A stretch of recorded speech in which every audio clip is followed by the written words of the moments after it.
Ladies and gentlemen, good afternoon and welcome to Owsley B. Frazier Stadium in Clayton Field and to the campus of Bellarmine University for Senior Day 2017. Bellarmine University and the Knights Lacrosse program ask that you please direct your attention to the field as we honor this year's senior class. Ladies and gentlemen, introducing the 2017 senior class, Tanner Barco. Enjoying his most productive season as a Knight this year, Tanner has knocked 6 of his 10 career goals, including a hat trick against Quinnipiac. A communications major, Tanner received the Southern Conference Honor Roll recognition last year. The Dublin, Ohio native is escorted today by his parents, Mike and Roxanne Barco, and his younger brother, Connor, who is also a member of the BU lacrosse team.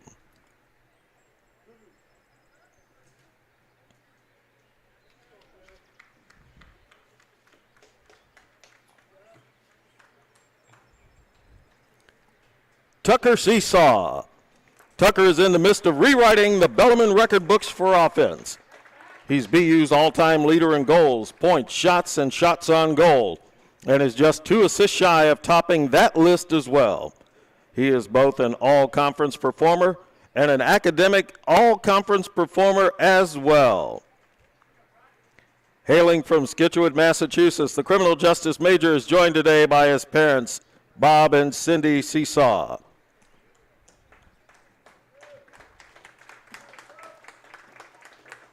Kevin Fahey, a rock-solid presence on the Bellarmine defense for most of his career. Kevin will play his 42nd game as a Knight today. Named to the All-Southern Conference second-team defense last season, the business administration major was also lauded academically by the league, being named to the SoCon Honor Roll.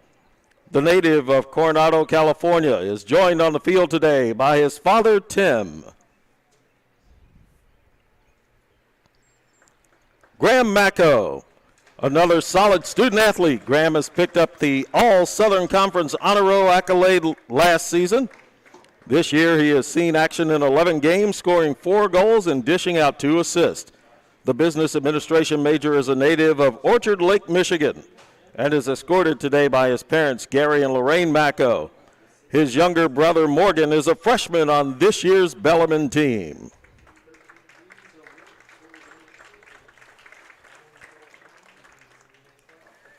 Tyler Nangle, a face-off specialist. Tyler has appeared in 31 games during his Bellarmine career, winning 126 face-offs and scooping up 47 ground balls. A Southern Conference Honor Roll recipient last year, Tyler is a business administration major from New Hope, Pennsylvania. Joining him on the field today are his parents, Scott and Dawn Nangle.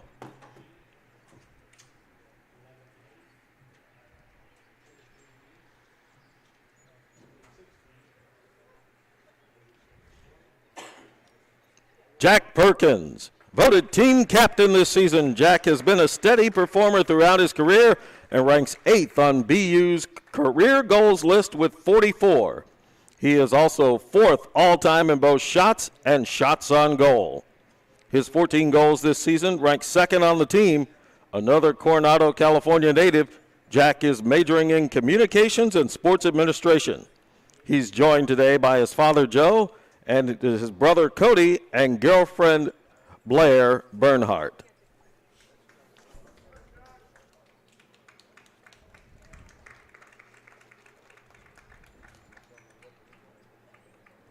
Andrew Shinnick, one of 3 captains on this year's team. Andrew has proven to be quite lethal in the man-up offense, scoring 5 of his 9 goals this season with extra man opportunities. He ranks 3rd in scoring this season, adding 9 assists to his 9 goals. The Penfield, New York native is a communications major. He is being escorted today by his parents, Bill and Kelly Shinnick.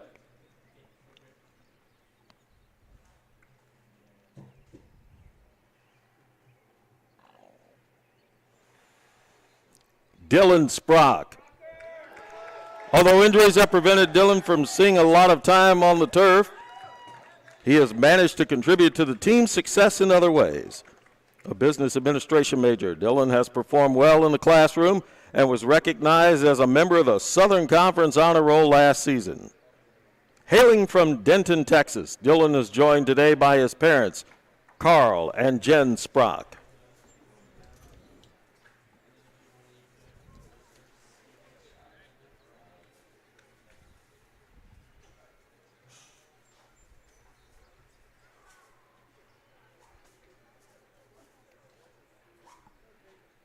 Ladies and gentlemen, your 2017 Bellarmine Knights senior class.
Good afternoon, ladies and gentlemen. Welcome to Owsley B. Frazier Stadium on the campus of Bellarmine University. The clouds are in the sky. We had rain, heavy storms all night. The field a little wet probably still this afternoon as we get ready to start our game today between the visiting Jacksonville Dolphins, 2-10 on the season, 2-4 in Southern Conference action, and the Bellarmine Knights, 4-8 overall, 3-3 in Southern Conference, fourth place Knights against the sixth place Jacksonville Dolphins. This should be a good one. It is playoff time, 1 week away, final game of the season. And right now, the Bellarmine Knights, if they win, they're in, and that's what you have to think about. Good afternoon once again, everybody. Paul Najar alongside Ryan Smith. We're bringing you the action, and Ryan, you can't get better than senior day festivities, and you're playing with a playoff ticket on the mind. If you win, you're in. You don't need much more motivation than that now, do you, Paul? No, you don't. I tell you, Bellarmine's got to do what they did last week. It was the number 12 team in the country. My apologies to the fans that were listening if I didn't give them my best. Frankly, it was a boring game, but it was a boring game in a good way. It was a lot of possessions. Bellarmine was able to get that 6-on-6 game they've been looking for and possess the ball, weren't able to capitalize on some looks early, kept the transition game to a minimum, credit Richmond and their star simple offense. But at the end of the day, I think that they're hungrier than ever. They know what they've got to play for. And if they can keep that 6-on-6 today and keep it from going into a transition, I think you see the Knights on top today. That game was 2 weeks ago here at Owsley B. Frazier Stadium. The Richmond Spiders, 13-6 winner. They are second in conference, but last week at Mercer, Bellarmine had to go down to Mercer, and they needed a win, and they just kept coming back and coming back. They were down on 3 occasions against Mercer and made the comeback on the road, down 10-7, come back to tie it, take a lead, and hold on with some spirited defensive play and some terrific goalkeeping from Jordan Dondoyano, the freshman, who has been really strong since coming back from injury from Issaquah, Washington. Tell you what, he's a physical goalie, and what I mean by that, he's willing to come out of the crease and get some. At the same time, he uses his body, not just his stick, whereas you see some of these quick stick guys, he's certainly got the quick stick, but he's not afraid to throw the body in there. Clears the ball well. Look for Fahey, senior day. We know he's the go-to guy on the defensive side when it comes to clearing the ball. Wouldn't be surprised today if you see him go to town and try to get one on the cooker. Let's see what the Knights have in store. Face-off, as we said all year, has been key. Got to control the face-off. They're coming off, I believe their goalie was all-conference last year, if I'm correct. And I don't know what the stats are on their face-off guy. I'll have to look at that. But, that's certainly been a point of emphasis throughout every lacrosse game, but certainly for the Knights this season. The Knights have found some footing after struggling early in the season. Young players all over, injuries up and down the roster. A lot of young players injected and newcomers injected into the lineup and given some serious responsibilities on the field. And it's taken a little while to adjust, but boy, in the last month, they have responded. In the last 4 or 5 games, the Knights have played much more competitively, starting with that 13-8 win on March 25th against VMI right here at Owsley B. Frazier Stadium. That loss at Air Force was a tough one to understand, but they came back after getting pummeled at Air Force 20-2. They came back to defeat High Point, battle against Richmond, as you said, on Easter Saturday for a 13-6 defeat, but bouncing back and winning at Mercer, a huge win for the Knights on the road. Jacksonville, 2 wins in the conference, 2-4. Both wins have come on the road, and boy, they had a spirited warm-up. We are going to get ready to get our national anthem going here, but before that, we'll give you the Jacksonville Dolphins starting lineup. Number 3, Ryan Bevel, is a midfielder, a junior, 6'2", 180 from Fogelsville, Pennsylvania, Allentown Central Catholic. Number 7, a defenseman, Andrew Mitchell, a 6-foot sophomore from Bethesda, Maryland. Number 8, Eric Applegate, a midfielder, sophomore, 6'2", 200 pounds from Ponte Verde Beach, Florida. Number 13, Chase York, is a defenseman, a junior, 6'2", from Mercer Island, Washington. Number 24, Hunter Forbes is their midfielder, face-off man. He's a junior, 5'6" junior from Woodstock, Georgia. Sean Ewart wears number 25. He's an attackman, a junior, 5'11" from Dublin, Ohio. Sam Doven, a defenseman. He's a redshirt sophomore, 6'2", 195 from Fairport, New York. Ben Gleichenhaus, he is that goalkeeper, the junior. He's going to be strong in goal for the Jacksonville Dolphins. Then you have Michael Diggle, number 46, a senior midfielder, 6'2", from West Islip, New York. And Dwayne Matushik, he is number 48. He's an attackman. He's a 6-foot freshman from Paramus, New Jersey. We are going to take We're going to give this over to our PA announcer, Charles Gazaway, as we play our national anthem.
Just about ready for action. We want to make sure we let you know who the Jacksonville coach is. The head coach is John Galloway, assistant Casey Powell, Ryan Liebel, Andrew Keller, and Derek Andrake.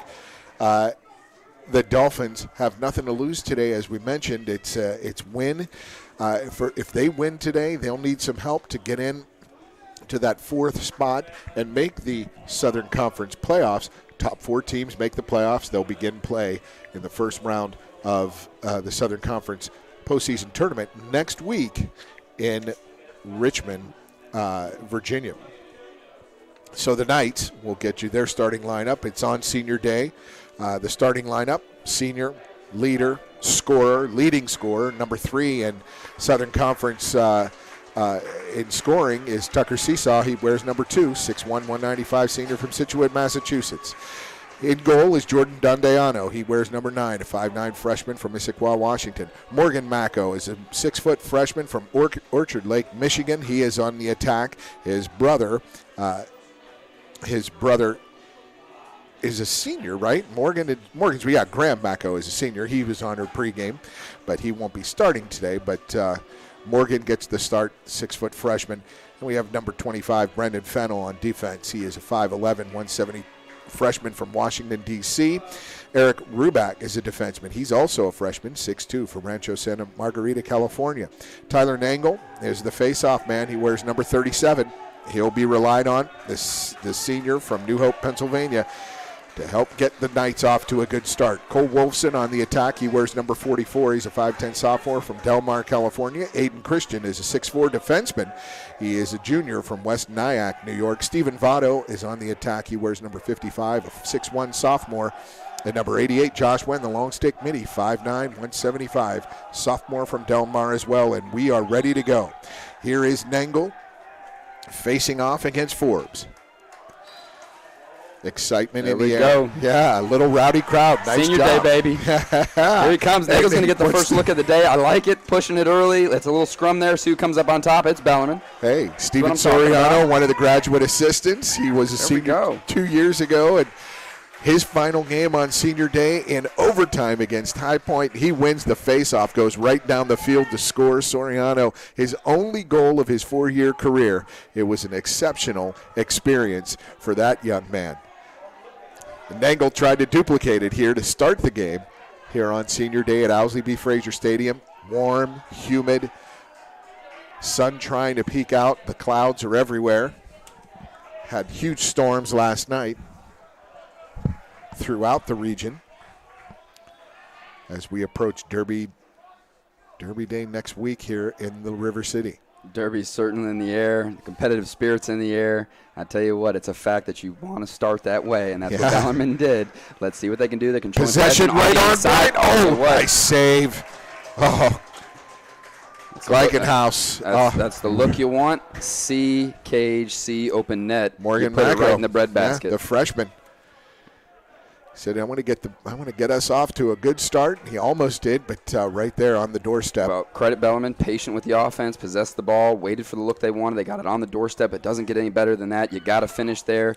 He'll be ready next time around. About minute 10 possession for the Knights on that first possession. It was well orchestrated, Nice opening right in front of the goal on the crease, and Mako denied by Gleichenhaus. Yeah, and as we see Eric Rubik, he's pushing out high on these guys. They're in a man clearly. It's a little bit of a soft man. As you're seeing that adjacent kind of slide off. I don't want to say they're sliding early, but it's been a point of emphasis on the defensive side to make sure you're taking care of the middle of the field, especially right in front of the cage. They're going to kick it up top for the first shot from Jacksonville, and it's going to be wide. Wide. Ewert tries to, from Dublin, Ohio, the junior. Sean Ewert wears number 25, who's behind the cage, trying to dictate some offense for the Dolphins. Dolphins played aggressive on that first possession defense. See if their offense can do against Bellarmine's defense. Gave up goals in bunches early last week at Mercer. Trailed 7-3 at the half, and the Knights made a comeback on 2 occasions to get the 12-11 win. Jacksonville with that topside sweep. It's going to lead to a clear shot. Very nicely done. McLean Chickwin, the number 7 scorer in the Southern Conference. That's an unassisted goal. He put it right where he needed to. 2 weeks ago, he was a Southern Conference Offensive Player of the Week. Last week, it was Bellarmine's Tucker Seesaw for his 5-point game at Mercer. 3 goals, 2 assists. Bellarmine had 3 players register a hat trick last week, including Mako, number 11. But that one, McLean Chickwin. Hey, that doesn't happen again on defense. Shot. That doesn't happen again on defense, Paul. When they're sweeping like that, you get the shorty on shorty matchup. I get it. But when you're sweeping left to right all day, shooting on the run, you got to get in those gloves. You got to have a slide coming early. You break top side. You and I both know you're a threat to shoot. You got to look. Yep. Come on, boys, let's go. We're tight. Jacksonville's gonna take that early lead. Gonna have a procedure here going Knights' way. Good early break for them. 2-0 on faceoffs. Let's see if they can get that resulting. As the official wants that. Frankly, lucky for we didn't get a delay of game there. And right. For those that are watching, the reason that one of the other shorties or poles could not pick up the ball was because there was an illegal procedure, meaning that the 3 guys on right and 3 guys on green contesting for the faceoff, no possession. One of those guys have had to restart the ball. Correct. So Wen had to come up and restart that for the Knights. Here comes the Knights' second unit. That's Will Rushkowski at the point. Right side, Big Jack. That's Big Jack Perkins, number 40. He's a senior. One of the seniors here being honored on Senior Day. And I always remember seeing Jack Perkins dot down like that, creating so much attention and being able to hit a Tucker Seesaw on the run that has led to so many goals throughout both of their careers.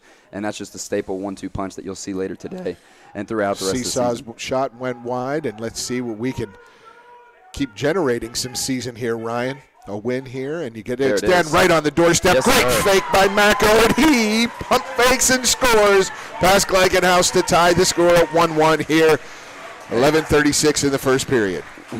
I said it, and I'm not pumping my tires here, but I said he'll get the next one. He's on the doorstep like that. You don't miss those kind of shots. He knows it. We know it. The coaches clearly said something to him. And it was very similar to the play that got them that look on the first stuff. But he makes sure to throw a fake high, gets the goalie to bite, finishes quick on the crease. Well done, Bellarmine. Knotted up the game at Galloway, 1. the head coach at Jacksonville, he says that we've got to fix that. 2 possessions and 2 point-blank, wide-open opportunities for the Knights. Mako denied on the first one by goalkeeper Ben Gleichenhaus, and on this second one, Mako made sure to finish it with a great pump fake.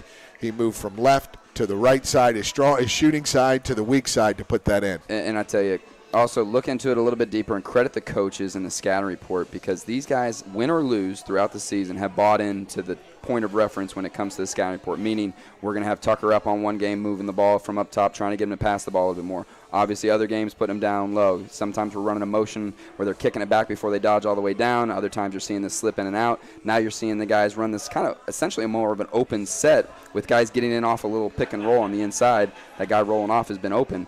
Let's see what the Knights can continue to do here as they clearly buy into the coach's system, and it's producing. Absolutely is. It's 1-1 here, early action. The officials check a couple of sticks on each side, as this has been a wet overnight with soaking, pouring rains. Ryan, tell me what happens to these sticks that these players, when they get a little moisture on their strings. They can't, the pockets get a little deeper? What happens, and how do you have to control that? Sure. Well, first things first, shout out to 2017 and the turf fields that these guys have to play on, because there's no way you'd be playing this game if it was in anything but this turf field. Well, it'd be one heck of a mud fest. It sure would. It was quite the storm last night. But to answer your question directly, the netting's obviously going to loosen up. It's also going to what we call the hold/whip, which, the kids these days love the whip. They want a little bit more on their shot, but the reality is you got to have accuracy. And if you got accuracy, your stick is not a bag, because you know where the ball is at the top of your stick. You got to make sure you continue to feel that even when it's a little wet and damp outside. And Tyler Nengel wins that face-off, 3 for 3 for the Knights on the face-offs. 2 clear winners and 1 violation on the Dolphins. Tell you, and look, all these guys are bought in, putting in the work, training hard every single day. But what we've seen through Tyler Nagel throughout the season and where he is at this point, that he has clearly worked at his craft. Unbelievable. He's clearly stepped up his game. Yeah, absolutely. He had, the struggles early in the season with the face-off and possession for the Knights. It just seems like they're a thing of the past. They're more 50-50 in the last month, with the exception of that Air Force game. But so we're going to see what essentially looks to be the same run as the first possession, only this time they're going to kick it down the left side. Perkins isn't going to dodge all the way down. Yeah. He's going to bring it back up. Looking at Rashowski, kicks it back around. You see Seesaw on that far side. He's looking to sneak. There it is. There's Seesaw now. I like the look. The look on the inside, that was the play. That was the play they scored off of, and credit Jacksonville on the defensive stop, because they made sure that guy in the crease, same guy, was covered this time. Once the middle's covered, that leaves another area probably on the perimeter a little more open. So no there's doubt. Seesaw carrying. Seesaw with the shorty. Look for him to get something here. They're going to go early to him. He knows it's coming. Ian Miller. There we go. There it is, right on the doorstep to Stephen Votto. Left side, severe angle. He puts it away, and the only space he could get it. Ian Miller on the assist. Stephen Votto on the goal. He had one of the he and Seesaw and Morgan Macco with that trick last week against Mercer. And nice movement from the Knights. Love the movement, love the possession, love the discipline. These guys, and that, you know what? That's a quality shot. It's not too far outside. It's a time and room shot. You open it up, like you said, when they're emphasizing that, taking care of that inside. There's got to be something open, and surely there was as they kept moving the ball. A terrific possession again for the Knights. 3 possessions, 2 goals, and a quality shot on the doorstep. And this faceoff won by the Dolphins, but picked up there, and a nifty little steal. Cole Wolfson steps in front of the Jacksonville offensive player to snag that Wolfson flip pass. Brought in as an attackman. I love this kid's story. Just look at the way he plays. It's aggressive, nose to the grindstone. He's a grinder. He finds a way to get on the field. He wants to be at that attack position, but he's going to get there, but he's certainly taking care of his job, his role in this team, and it's giving Bellarmine an opportunity to make a play right here. Ian Miller, Wolfson, these sophomores have made the difference, adding a little bit of speed. There is Miller. He assisted. He had the primary assist on that goal by Stephen Votto. Seesaw had the goal, the hockey assist, and in front. Here's Miller, can't scoop it up, but well played there by Gleichenhaus to pick up that ground ball. Try to broomstick it in there at the end, caught a little contact. At the end of the day, you catch that ball, you're going to get a shot, but wasn't exactly on the money. He and Miller making things happen early on. He sure is. I'll tell you, I like that kid's style. He moves well. It's almost like a Derrick Rose-esque, just that athleticism, being able to flow up and down the court. The way he runs, he certainly creates with that speed. Jacksonville looking on the transition attack. Probing. That was Chickwin out front. You get the head step there on a shorty. You're going, for the Knights. Austin Streeter did a good job of keeping him down the alley, but you got to either push out early or get a better angle there. That was Will Hendrick going down the left slot there for the Dolphins. On the right side, that shot high and away. Shot on by Sean Ewert. And Rubik doing a good job of getting in the gloves on the shot. It's a shot you can live with. That was a little bit more than outside, and clearly he stayed in strong hand, but you got to stick on it. Near side goal scorer, we know he's going to want to go left to right here, or at least he has been. Love the handles, little shovel flip back. Tell you what, I like the move by 47. He's in the crease. Let's see if we get the play on. Not going to get it. Frankly, it's a missed call, and you can't have that happen, Stripes, when you're standing right there. But right. They're going to happen. Look, when the guys play a perfect game, that's when we'll expect one called, but you got to call that one clearly in the crease after the shot. Kevin Fahey, big number 28 with the long locks right in front of the goal of Jordan Dondoyano. He's calling out the defense. as the Knights organize. And, nice job to get a stick on that. Was number 36 for the Knights. Eric Ruback got a stick on stick, created that loose ball, the ground ball picked up by the Knights, and here they come. That's number 25, Tanner Barco. Barco, the senior from Dublin, Ohio. He loses that. Nice defense. Good hit there. Ian Miller going to get he's going to get the penalty, and here come the Dolphins on the door, and that one is just too easy. A turnover, leads to a goal. When you and look that's back number on the 48, stat sheet, Dwayne Matuszek. chalked their second goal up on the game on a blown clear and a well-executed ride by Jacksonville. I love the aggressive style. You lose the ball there. Don't necessarily agree with the call. It was within play. Ball was not quite completely possessed, but being bobbled around. I get it. He sells it a little bit as he's going out of bounds. You make the call. They're going to wave it off. It's probably a push. Yeah, they're just going to call it. 7:22 left. It's 2-2. Jacksonville on that breakaway opportunity. They found the net. It was number 48, Dwayne Matuszek, the freshman from Paramus, New Jersey, Bergen Catholic. That is going to stick. Wow, they're going to give him a 1 minute on that. They're going to give him, really and it's going to disagree with stick. that. Wow, and there is, that's interesting. Wow. So obviously, when we were alluding to the play, if it's a technical foul, they're going to waive it. If it's a personal, it's going to stick. And for that to be a personal foul is a little. That was a little much. I think it was, like you said, it was in the run of play and just barely on the edge of personal, on the edge of technical. Game, but you and I both know the way it was played back in the day is nothing to today. That wouldn't even be an afterthought back in the day, but it is what it is. It's a clear face-off win. And I tell you, we talked about the sticks being an issue with the weather. It's a little steamy out there. The weather, the rain's obviously passed, but the turf's still going to be a little slick. And that's got to be a call that you've got to watch out for as officials. And I thought that was a great job in what they did. Look, you're going to have guys slip up. They're going to slip up as they're getting contact from somebody defending them. It's easy to throw the push with possession flag there. And no. See, he was coming to a stop and his feet slipped out from under him, but that's the call, the way it goes. That's too much. No, that's a little too much to me. And I started giving him a little too much credit because I thought they were taking care of it the right way. You could see he's trying to stop. His feet came up, and then he got hit. That was a little invasive there, but Jacksonville, see if they can take advantage of this opportunity. It's 2-2, 7:13 left on the restart.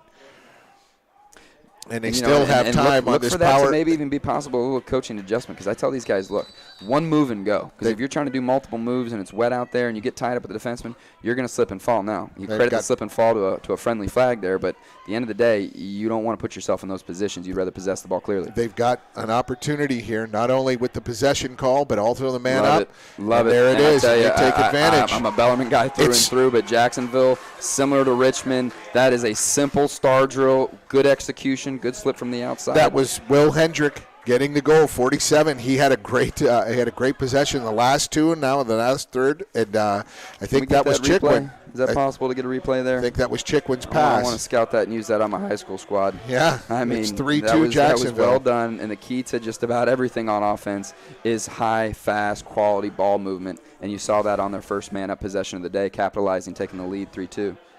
We've got another opportunity here to see what Nangle can do on these faceoffs. This is faceoff number 6. I think we're going to take a quick look at this replay here. We'll get it next time around. So the replay's rolling. They're in a star. They kick it up top. That was a simple slip from the side. Well done. Good movement. It was more of a little three-man game on Bellarmine's two side. They capitalized 3-2. Let's see what you got. It was a man advantage opportunity, and they took advantage. It's 3-2 Jacksonville. 6:40 left. The first period. And I don't mind how you get the face-off, as long as you get the possession, and the Bellarmine Knights did just that as they possessed the ball off the last face. It's 4-2 in possession off the face-off for Bellarmine. 2 clear winners, 2 violations. And Brian Wall flips it over. Is that Roszkowski? Yes, it is. There's Seesaw. Seesaw almost found a breaking Jack Perkins.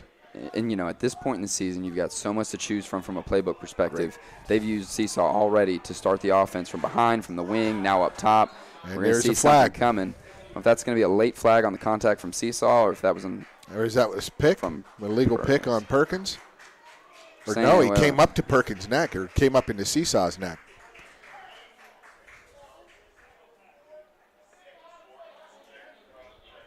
cross-check on number 46. That is Michael Diggle. That's a 1 minute, I believe. 1 minute. Man up for the Knights. 6:01 left in this first period. And here's the Knights on the restart. Brian Wall, right side, seesaw, now down to Shinnick. Shinnick with his first touch of the game, I believe. Maybe he had one a little earlier. Around it goes to seesaw, way out front. Patience with the ball. You're seeing a very similar star drill. Guy up at the point, 2 guys far out on the wing, 2 guys on the inside with a guy just rolling up and down off the crease. A little similar motion, carry it down, kick it back up top. Bellarmine not pushing the issue. You're seeing Jacksonville. You can't do that. You're seeing Jacksonville actually start to push out. Boy, that's senior to senior. That's a tough one to handle there. Shinnick and seesaw misconnecting with the man advantage, and the Knights get no opportunity, and they're going to get it back. Break. Gift to gift. gift. Let's push it. Let's go. Let's go. 23 seconds remain on this man advantage for the Knights. There's Seesaw. Will he take it on his own? No, he will find a streaking Wall. There is Barco. I'm sorry, that was Stephen Votto, and that turnover, perhaps. Can he track it down? Perkins saves it. 6 on the penalty, the man advantage. 3, 2, 1, and the penalty is released. 5 minutes to play here in the first period. Bellarmine trails 3-2, and that shot on by, that was deflected by Gleichenhaus, shot by deflected. Seesaw. And, Seesaw, he would enjoy a step or two to the left on that shot, stinging it. But I think that's more so of let's get him in the groove here. Let's get him a shot. Let's retain possession a little bit wider than what Seesaw's used to. I know and you know that he's just getting his groove going. He's going to take a lot of shots today. He's got to get it somewhere, and he got off of one right there. Will Rushkowski down the right side. Come on now. Totally misconnected. Fellas. 2 in a row for the Knights. No, I'm not surprised if I see Coach Burns call a timeout here shortly, because I tell you, that's not acceptable, and you got to have your head on straight and not make those kind of silly turnovers. Rushkowski, Seesaw, clearly not on the same page in that. And there's one right back. A good little check there by Seesaw and Shinnick. And now the Knights trying to pick up that ground ball. There's Don Doyano behind his goal. Fahey. Let's see if they get a clean transition. Fahey looking, probing. There's Rushkowski. Rushkowski going to take it himself. Dodges 3. And now the Knights set up the offense. Great speed right there by Rushkowski. You see that coming football high school star there coming out, able to hit the hole. He had 3 attackmen about to run into him right there, and he was able to clear it without any contact. Junior from St. Xavier High School, Will Rushkowski. I like seeing Perkins getting a shot like that. Big Perkins gets the advantage on the left side, gets a good shot off. It gets caught up in some green. They're going to have a souvenir on the way home tomorrow, but at the end of the day, you got to capitalize sometimes. When you're at that kind of advantage, you have that kind of a matchup, let's get the conversion and let's move on to another goal. There's Seesaw, gets a little nudge there from off his man from Rushkowski. Seesaw's got the shorty. He gets top side. Good shot selection. Yeah. What I like about that being off the turf is as he sweep left to right, we saw the Jacksonville 22 when he swept left to right. He gets off that kind of that sidearm shot, but he placed it off hip off the goalie, which is real tough off that sweep. Tucker Seesaw choosing a different shot selection, taking it off the turf. I like it. Didn't fall. Let's see what he's got in store next. Rushkowski. Big Jack. Oh, and he looked for that inside pass to Brian Wall. It wasn't there, and a nice job by Tucker Seesaw on that back check. Yeah, you forced the ball there. You forced it. Come on, you're better than that. Knocked we know you are. But Tucker Seesaw says, no, you're not crossing that midline. Great hustle, great ride by number 2 for the Knights, coming up big. Knocked it out of Andrew Mitchell's hand, or off his stick, and the Knights retain possession. Oh, nice dodge there. Man, and I tell you, again, credit Seesaw there. Rusowski's sitting on the far side, opposite side. As soon as there's a restart, he recognizes the shift in the defense, skips the defense, kicks it over to Rusowski, and kind of opens things up for make those defenders move. Okay, we've got Brian Wall behind goal. Right side, spin. Looking. Oh, just missed connecting with Votto. Votto got hit just as the ball arrived. Nice defensive push there by Jacksonville. The Dolphins have possession. Don't mind that look at all. That was a good look on the inside. Didn't come up with it. A little contact before you get a stick on it. There's McChiquin. McLean Chiquin, sorry. Almost called him a McChicken. Uh-oh. We don't want that. And a nice defensive maneuver there again. That's Josh Wen. The long stick mini starts the offense. Can he find it? Can Shinnick pick it up? And I tell you what, Gleichenhaus I is like there. that goalie's hustle right there. Right there. Terrific play by Gleichenhaus. Jacksonville, pick up big that stop ground in ball. transition. Blake Gaddison brings it across midfield. And if you look at Josh Wynn, who clearly led the transition, as soon as he gets off ball there, he heads straight back to the hole, fundamentally sound as a pole, making sure he's back on defense. He's right back in the mix of things, finding his matchup, and Bellarmine's back to their man defense. Bellarmine trailing 3-2 here. 1:23, 1:22 to go. First period.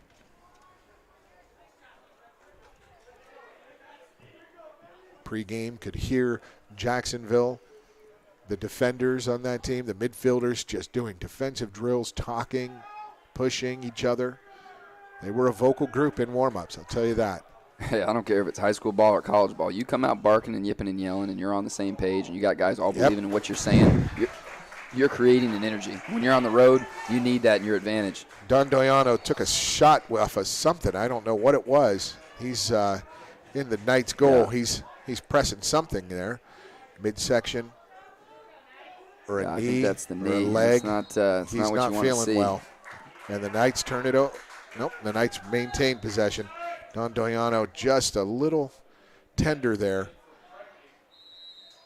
And the Knights on the restart. We'll be keeping an eye on number 9 in the goal for the Knights.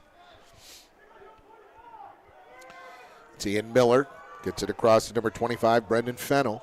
Bellarmine, just an open set. They're going to get the I'm sorry, personnel Tanner on that one. Barco. Tanner Barco is 25. First action there now for Graham Macco, senior. Brother Morgan already with a goal. Got the goal, first goal of the game for the Knights. There's Graham.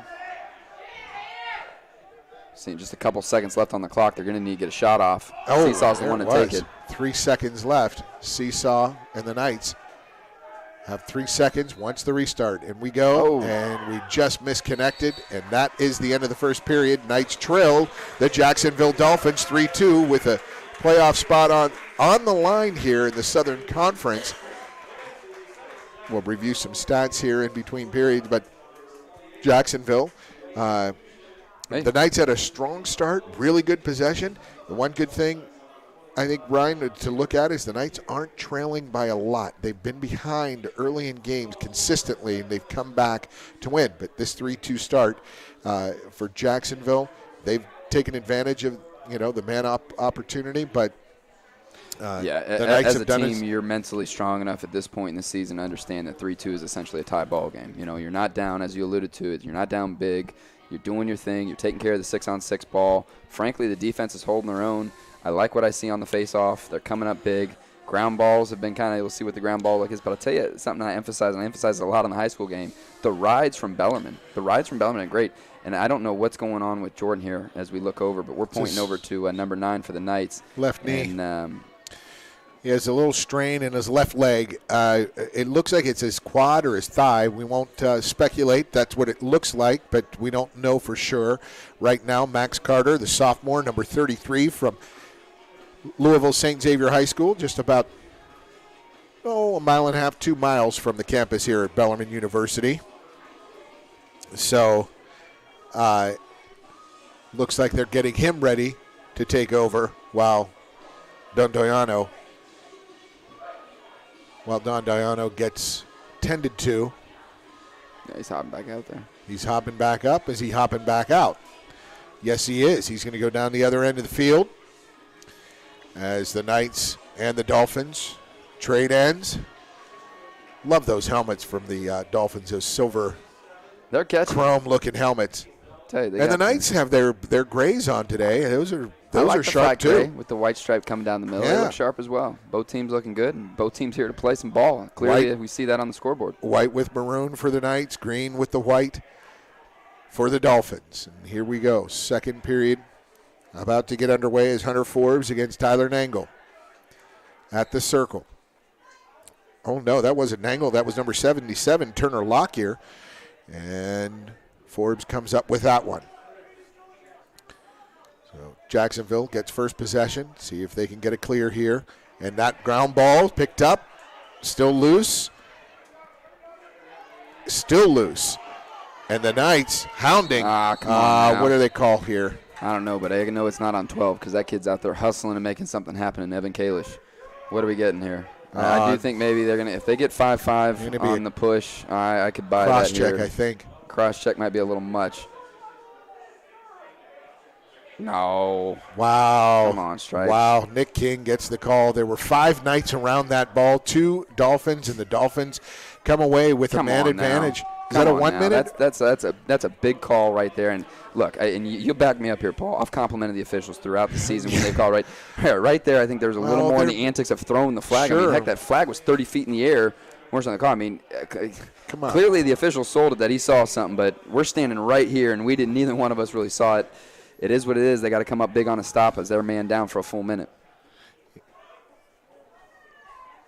So now it's a full minute advantage as Andrew Shinnick goes over to Nick King, Jr. from St. Xavier as well. They give him a little pat on the back. The senior does. What was the call there? Yeah. Interference call. And well, I think that might be a little bit of a makeup call because that one official has made 3 calls that have been a little bit, hey, look, you see it, you call it, and they just haven't gone Bellarmine's way so far. That's number 8, Luke Hoffman, bringing it on his own. He gets it cleared. Still need a touch, boys, but I'll tell there you what, go, Cole Wolfson. Clear on his back. Yeah, Cole Wolfson. Far side now, it goes to Seesaw.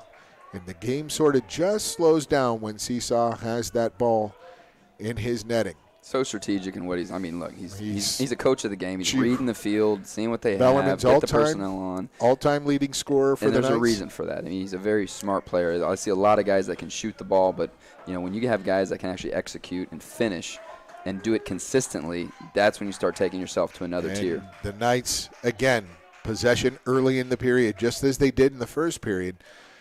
They're looking and probing and trying to find Mako in the middle of the field, right in front of the goal. They did it twice early in the game. He scored once, was denied the first time by Gleichenhaus.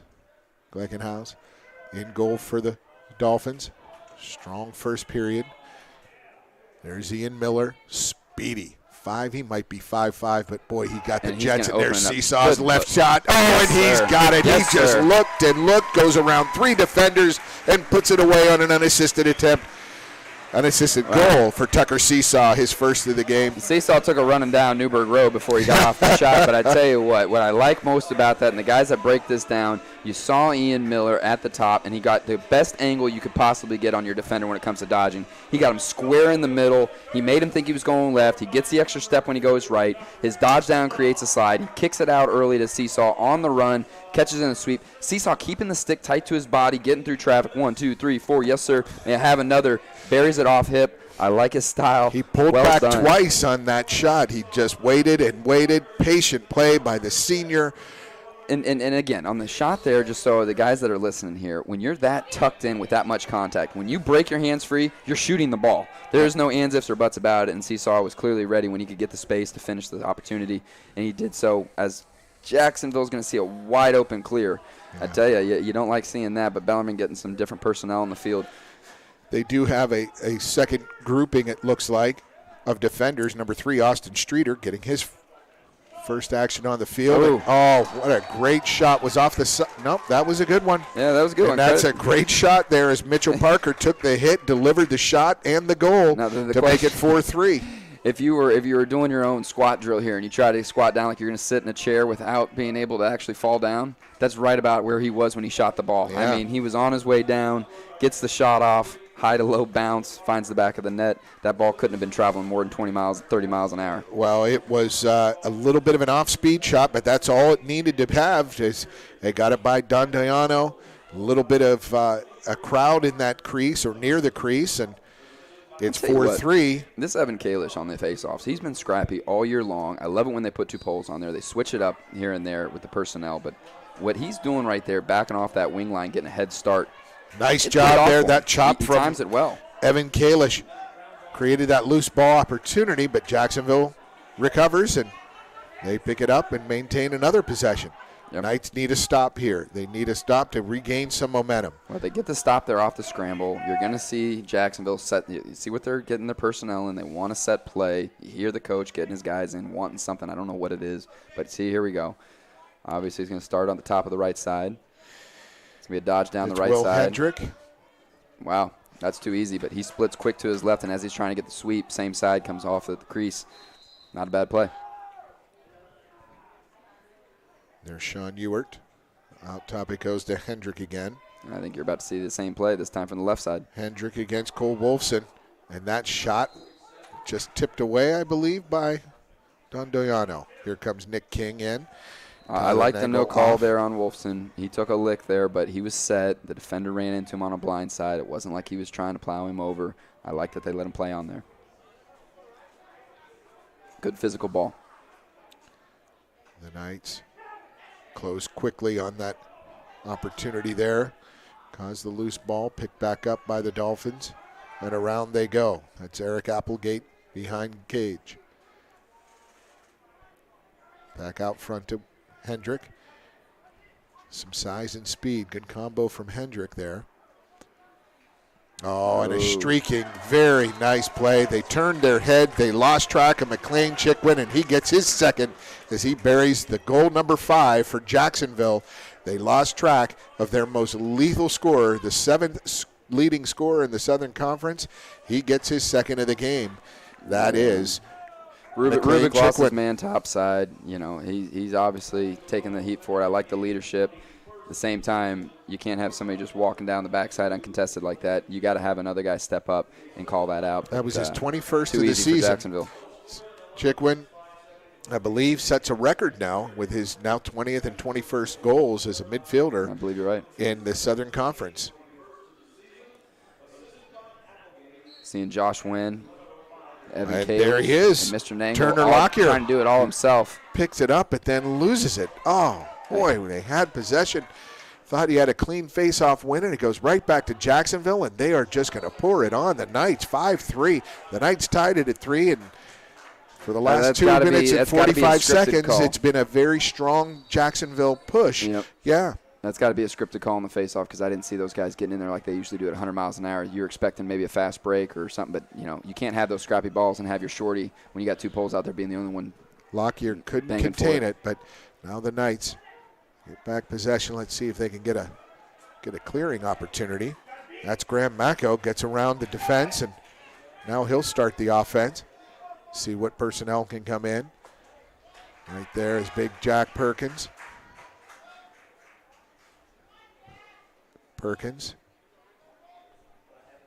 That's Stephen Votto. Votto far side to Seesaw, way out front now. Brian Wall to get things started. Out by the B in midfield.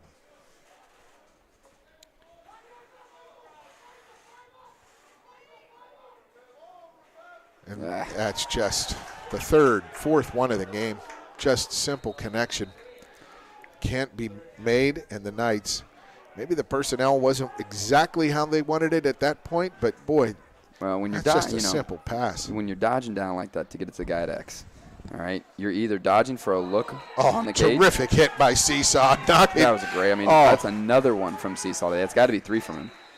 A terrific hit to create an opportunity for the Knights. It's Macko. Seesaw looking. Got Perkins near side. Seesaw drawing a crowd. He gets 2, and he holds on, and there's too many men on the field. And that's another call against the Knights. They just keep finding ways to slow down their offense, Ryan. No bueno. Yeah, I mean, it's turnover, it's procedure, it's a misconnection on a pass, it's a ground ball that just doesn't get picked up. And you got Tucker Seesaw 5 feet away from the cage, backing his guy And now in. they're calling. I think there's a battle here between official here, 36, and official 14. So what was the call there, Paul? They was that called illegal offsides, or too many men on the too many for men. them. Yeah, and I think 14 and 38. These two officials are going at it. They're trying to figure out, which calls are right and which ones aren't. But well, moments ago I was a little critical. Yeah, credit them for that. That's a call They're you don't trying to really clean up see, the but game. they clearly see it. Back and to that's back. That's a quick one. Yeah. So Jack Perkins. Graham Macco. Just Macco with speed. He's going to let it lip. And he finds the corner, the low corner. Graham Macco on senior day, the senior from Orchard Lake. He puts it in, and now the Macco brothers. And he's the Big Mac. He's the Big Mac. He's the Big Mac. And Graham and Tanner both have scored, or Morgan have both scored for the Knights. Morgan goal number 1 and Graham goal number 4. It's 5-4 Jacksonville now as the Knights take advantage of an opportunity on a turnover on the procedure call. And 8:36 left in this second period. Jacksonville 5-4 lead over the Knights. And correct me if I'm wrong, but I believe Bellarmine has both their timeouts. And Jacksonville, I think, just burned their sense. So they're done. Now you're sitting in a position where you've got some clock. You can work with a couple scripted plays. Let's not use those timeouts, and we got to burn with, say, too many men on the field. With that said, you've got the advantage here. You got the mojo. Let's ride it out. I like what I see from offense. Frankly, I like what I see from defense. I like what I'm seeing in all aspects of the game. Yeah, there was a little lull there after that, after the good possession early. There was a little lull where they had 3 straight possessions, scored twice off of them. That's Jacksonville. When the Knights tied it at 3, they just came right back, took 3 straight possessions, 2 goals off of those, and the Knights weathered a storm there, a little bit of a storm. They get that little bit of momentum here, Ryan, and now they have to look at winning possession again. Yep, and for whatever reason, I got to think maybe there was some strategic line there, but you get 2 poles on the wing. I love the aggressive nature going for the ground ball, and you leave Nangle out there to scrap for it on himself. Yeah. Evan Kalish, those guys are better than that. There's got to be something more to that. Well, because that was a little almost bizarre, but look for them to get in here. Turner Lockyer, number 77, he's had the last 2 or 3 face-off opportunities for the Knights. Let's see if who comes out this time. Nangle, looks like 37 is coming out. So we'll see what they can do here. It's Nangle, and it's Kalish, 12 on the far side, and it's number 36, Eric Ruback. So is that the setup you were talking about? It is. And, again, you see 2 poles. I like it. Look at Kalish on the Newburgh side. He's backing up behind the guy, and he's going to try to time this to where he's going to get the whistle as he's in stride crossing the wing line. He's lurking. That's number 27 for the Dolphins, Blake Gaddison, right in front of Kalish. Kalish looking, finding us some time, and he might go for that, but no, Gaddison flips it to himself, and he picks it up to start the Jacksonville Dolphins offense. It's 5-4, first half. Playoff implications looming here. Winner, if it's at the Knights, they're in. And a terrific stop there. Ball in the crease, and Jordan Dondiano stops it. He had a little and well played by all the Bellarmine defenders, but especially Kevin Fahey on that far side looking for that 2 slide. He got there when it meant he literally got there at the last possible second, but he got there because he was staying with his man off ball. No laundry on the field. Fahey flips it ahead. That's Brian Wall who brings it across into the attacking zone. Wall left side behind goal now to Andrew Shinnick. Shinnick, far side it goes to, that wasn't Ciso. That was Macco, Morgan Macco, and now back to Wall near side. So it's Morgan Macco, Will Roszkowski there, flips it to Ian Miller, the speedy Miller. Right side to Macco. That's Shinnick. Now behind the cage at X. There's Brian Wall. Wall's looking to score, and what a great shot from Brian Wall over his left shoulder. A little blind, and there's a penalty. And that penalty is going to go against the guy defending Ian Miller. I tell you, I was watching it. He was patient with the ball. I like the look. I like the shot selection. But Ian Miller catching some sticks in between traffic after he dodged down, getting rid of the ball, and then a clear blatant in the back. I was about to say something. Want to see the play develop. And credit. Yeah, they're going to wave it off. Well, that's going to be because it's going to be a push, and that's the right call. But at the end of the day, he caught a little something more before the push. 2 scores in a row for the Knights, and a terrific shot there from Brian Wall over his left shoulder. A little bit of a blind shot. 7:30 left, midway through the second period, and the Knights and the Dolphins tied at 5. And credit the defense with that opportunity for the Knights to convert because they come up big on that stop, which leads to the opportunity for them to knot the game up at 5. Again, there's Nangle. Loses that one. Forbes wins that. Oh, come on. With a little ticky-tack. It might have been near the face. Not sure if it was on the mask. That was a broomstick brush. Yeah, that's soft. But it's a flag, and here's the advantage. See what Jacksonville can do with it. The Dolphins haven't had too much trouble with their offense today. And Paul, it's just solid. It's been solid, and just like any mature team, They're just especially gonna again take at this time, point, wear 'em out. You got a free play coming up. Take as much time as you want. You see them opening up. Ideally, you would want what, Ryan, about 90 seconds with this possession before you can take the man advantage opportunity. I tell you, that's a great question, Paul. And my answer to it would be, I'd take as much time as I get before they put the stall on. There we go. Wow. And that shot, that was Sean Ewert, deflected out of bounds by Dondoiano. So now we'll have the implementation of this penalty. And that was number 36, Eric Ruback.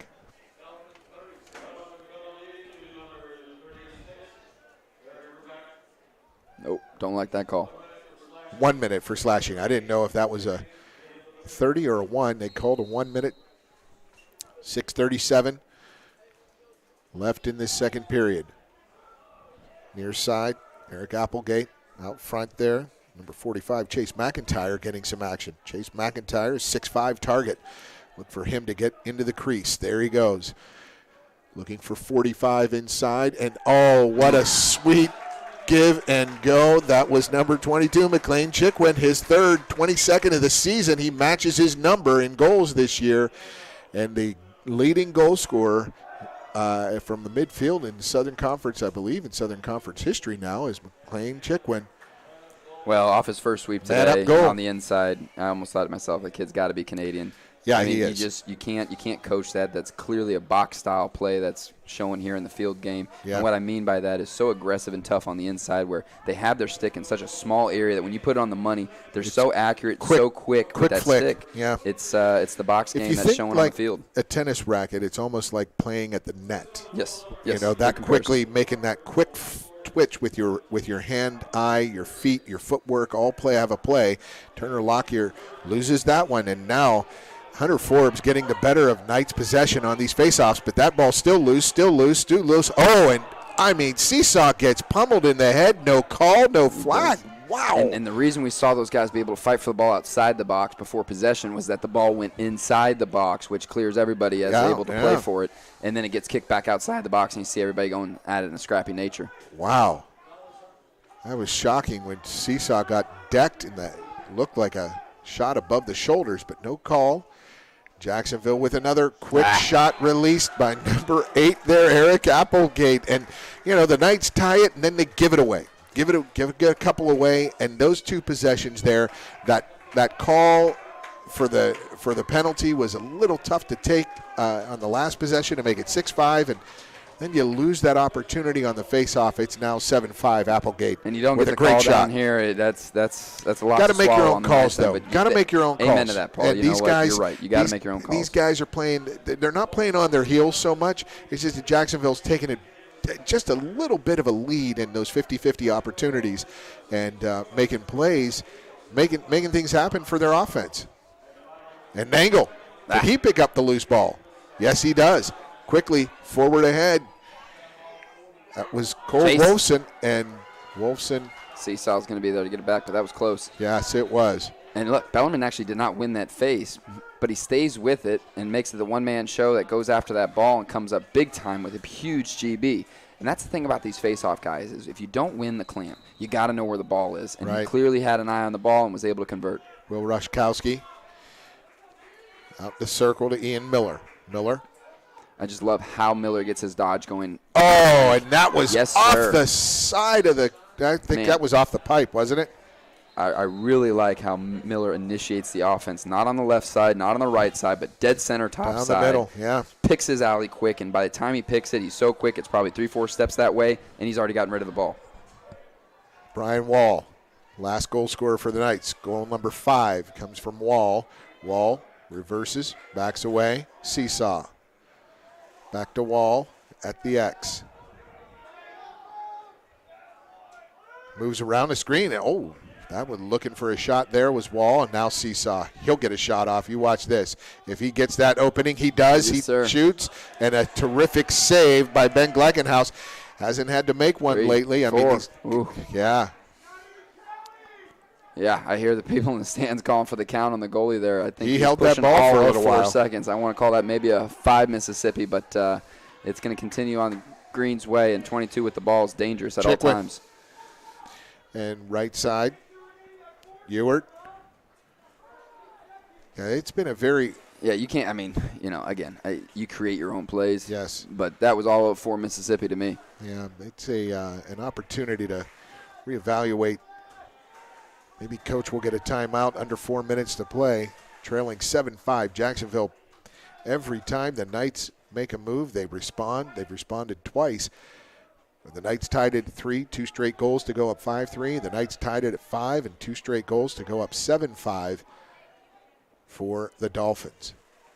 There's Ewert. That shot saved by Don Diano, scooped up, nudged away by Austin Streeter. Back to Don Diano, and he's going to get that clear started.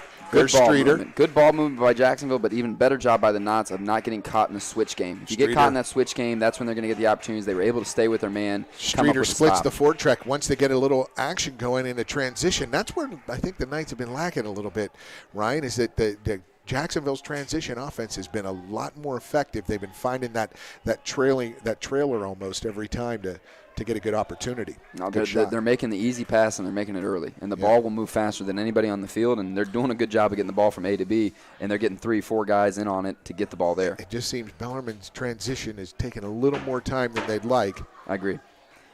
And now Perkins on the wing here. They're clearly in an open set, similar to like what we call a 2-3-1. Do you focus here with this time, 2:40 left in the second quarter, down 2, take your time and get this goal, maybe take a timeout and refocus for that stretch run? Absolutely. Absolutely. You're seeing them kind of push the envelope here. You do not want to turn the ball over. They're going to get bailed out with a flag, I believe. Green, slash, that be 30 or a minute? Green 42. Would you look at me the wrong way if I told you I didn't agree with that? I know. I'm sorry. I didn't see it either. We'll take it. We'll take it. Maybe it was something we didn't see away from the play, but I was looking. There weren't many green jerseys away from the ball. Yeah, I couldn't see what it was. Hey, so 40. It's going both ways. We're not leaning on that and saying it's going one way because Bellarmine's getting a minute here to do their thing. I think that went on Matushik. So the Knights with this man up opportunity. They could take advantage. Shinnick, there's Wall's shot, and oh my gosh, I thought it went through the netting. Brian Wall with his second of the game. It's 7-6. Dolphins now lead the Knights only by 1. The Knights close the gap once again. Yeah, he takes that shot in June or July with this kind of weather down here in Kentucky. That net is on fire. I mean, he had something on it, and it just went. I tell you, quite the shot, quite the time and room shot. Fundamentally sound, getting his hands away from his body, stepping through his shot. Well done by the Knights. To create space for that. And you didn't have to burn that time out either. So, ideally you're holding that time out for one of those last possessions of the half. So Shinnick on the assist. Wall with the goal. 2:06 left. Bellarmine has a chance to tie here before half. Still has time, plenty of time. But another pickup there. Hunter Forbes doing a good job. Come on. I'm sorry. That's not my style to just yip and moan here, but I mean, you get the stick down on them. Really? If they call this as a hold, which is probably what they're going to call. You push the stick. You put the stick on their stick to play it to get the ball out of their stick. If you don't do that, you're not going to get the ball out of their stick. It's just a little injection there. There's a little. And you can see Coach Burns. That was a good bring it down right in his gloves. He brought the stick down. He's not going to let. I mean, look, if he comes up under it, which is what we teach all the youth guys, get under their gloves, lift the hands. These guys here at this level, Division I level, these defenders are coming in. You can see Coach Burns selling it there. Good timing. It wasn't a big tomahawk chop. It was right in the gloves, kept it on the stick. The issue here isn't about those guys in green and these guys in white. The issue here is about the stripes right now, and that's too much to take. That is. When the stripes start running the game, it's a little too much. So we want to see. They even had a situation where we thought one gave one away to one side, one got it back to the other because he didn't agree. And that's a great save by Don Diano. And does he pick it up? And they're going to get in the crease on that one. So you just want to say, I tell you what, and that's what we alluded to earlier when we said that he was a physical. Do not throw that away. Oh boy, and that's where Boy, the Knights. You just want a little Tell me more there was a timeout consistency, call. and it's a Give me a timeout. Yep, offense on the Bellarmine Knights. Yeah, you So- judge. I don't want to say you judge the game, but as a coach, you're always reflecting on, okay, how did I use my timeouts? And right there, brilliant timeout, as they're clearly going to lose the possession, was able to get a quick one, retain possession. I don't know. I think he called the timeout after it went out. Did he? I'm not sure. Oh, okay. Yeah. Okay. But it's a good one anyway to regroup and Sure. refocus and try and get this ball back, possession back. But I mean- Jacksonville's done a heck of a job in their set pieces offensively. They've done a really, really good job in their transition game. Once they get Bellarmine moving in the man advantage opportunities, once they get Bellarmine You're moving, absolutely right. they know how to find Chickwin in scoring areas, and boy, he's taken advantage with those 2 goals so far, as well as delivering with his movement more space for his teammates to find open spots too. And this Dolphin offense is smart and patient enough to understand that if they have the sweep for the shot, okay, they'll take it. They did it early. But the reality is this sweep is more so just creating the next pass, which ideally creates the next one. So get them to slide 2, get them to slide 3, keep the ball hot. They've done that well this half. Let's see, again, we talked about having possession at the end of the half here. Bellarmine burns a timeout. I think you're right, Paul. They're not going to retain possession here, but not clear on that at the moment. With that said, you can't go down here. You need a big stop. You're within 1. Keep it within 1. As I said at the end of the first quarter, at this point in the season, a 1-goal differential is essentially a tie ball game. A 2-goal differential is a 2-goal differential.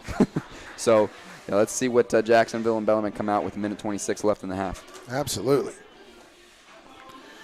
A little critter down there somewhere. A little critter in the press box. A little pet of the press box. Yeah. What do we got down there? I don't know. I think it scampered away there. A little lizard-looking thing. Pretty neat. Creepy Maybe it's crawler. from one of our West Coast guys. Bellarmine recruiting heavy on the West Coast. Interesting. You see a number of those guys. California, Arizona, A little creepy Jordan crawler. from Washington. And here are the Knights. Oh, good save. Jordan Dondaiano in a quick transition. He connects. And that's Nick King. And here's the opportunity for the Knights. It's 4-on-3. King finds Votto, finds Seesaw. Seesaw ducks, gets inside. His shot Called a knocked push. away. It called a Okay. push. He was in the crease by a gnat's eyelash. By a toenail, he's in the crease. Oh, my. In Wow. the circle, and he called it a Good aggressive take. really good aggressive take, and the first good aggressive opportunity in transition for the Knights. Absolutely, I agree. That was the best transition we've seen in the half thus far. Under 50 seconds left. Jacksonville sets their offense. The Dolphins looking for goal number 8. They lead 7-6 by 1 over Bellarmine. 4th and 6th place teams, respectively, in the Southern Conference. Top 4 teams make it to the postseason tournament in Richmond, Virginia, next week. We know once you get to that postseason, anything can happen. That's your mindset. What you're looking for. Bellarmine win in their end. Jacksonville win. They need a little help to take over that 4th spot. The Dolphins, 2 wins on the season. Both could come on the road in Southern Conference action, and they know how to win on the road. It's 8, 7, 6, 5. That's the guy they want. McLean Chickwin and his pass knocked away by the Knights. Who was that inside there? That was 47, Aiden Christian. We haven't heard his name, and the Knights finish out strong on defense as the Dolphins can't increase their 7-6 lead. They had a couple of possessions here under 2 minutes to go, and the Knights, a big save by Dondaiano and a good stop there to deny McLean Chickwin's pass was Aiden Christian. So 2 good defensive possessions for the Knights to finish out the half. Boys are here to play. Both sides of the ball. they I'll are. tell you, that was good lacrosse. It was fun lacrosse. It was clean for the most part. The officiating, frankly, went both ways. Yeah, I'll say exactly. it went both No, ways. no, So it let's not did. even rely on that as a part. It's The 6-7 for a the reason. thing to focus on, these 2 teams are playing terrific. It's very competitive, and the competition sometimes can get. You don't want officials to invade that competitiveness. You don't Sure. want officials to get competitive as well. Sure. And it seemed like there were 2 who were competing against each other in making calls that may have been a little more judicious. We want to see the guys play, and they've come to play. They've come to compete, and that's the important thing to stress. Let them do it. Absolutely. And it hasn't been, I haven't seen anything chippy. A couple of big shots from both sides. Guys taking hits, but on balance, the competition has been very, very strong. Absolutely. No, it'll be fun to see the adjustments both teams make as they come into the second half. Sure. So for Ryan Smith, I'm Paul Najar. We're going to take a little bit of halftime break, and we'll come back in a few minutes with halftime stats and more analysis. It's 7-6, the Jacksonville Dolphins. And this all-important final game of the season here on Senior Day. Maybe we'll highlight some of the seniors as well when we come back from our break at halftime. Again, 7-6 is the score. We'll be back with more Bellarmine lacrosse against the Jacksonville Dolphins in a few minutes. Enjoy your halftime break. We'll be back with more. Thanks.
Welcome back to Owsley B. Frazier Stadium here on the campus of Bellarmine University. Paul Najar alongside Ryan Smith. First half action here at Frazier Stadium.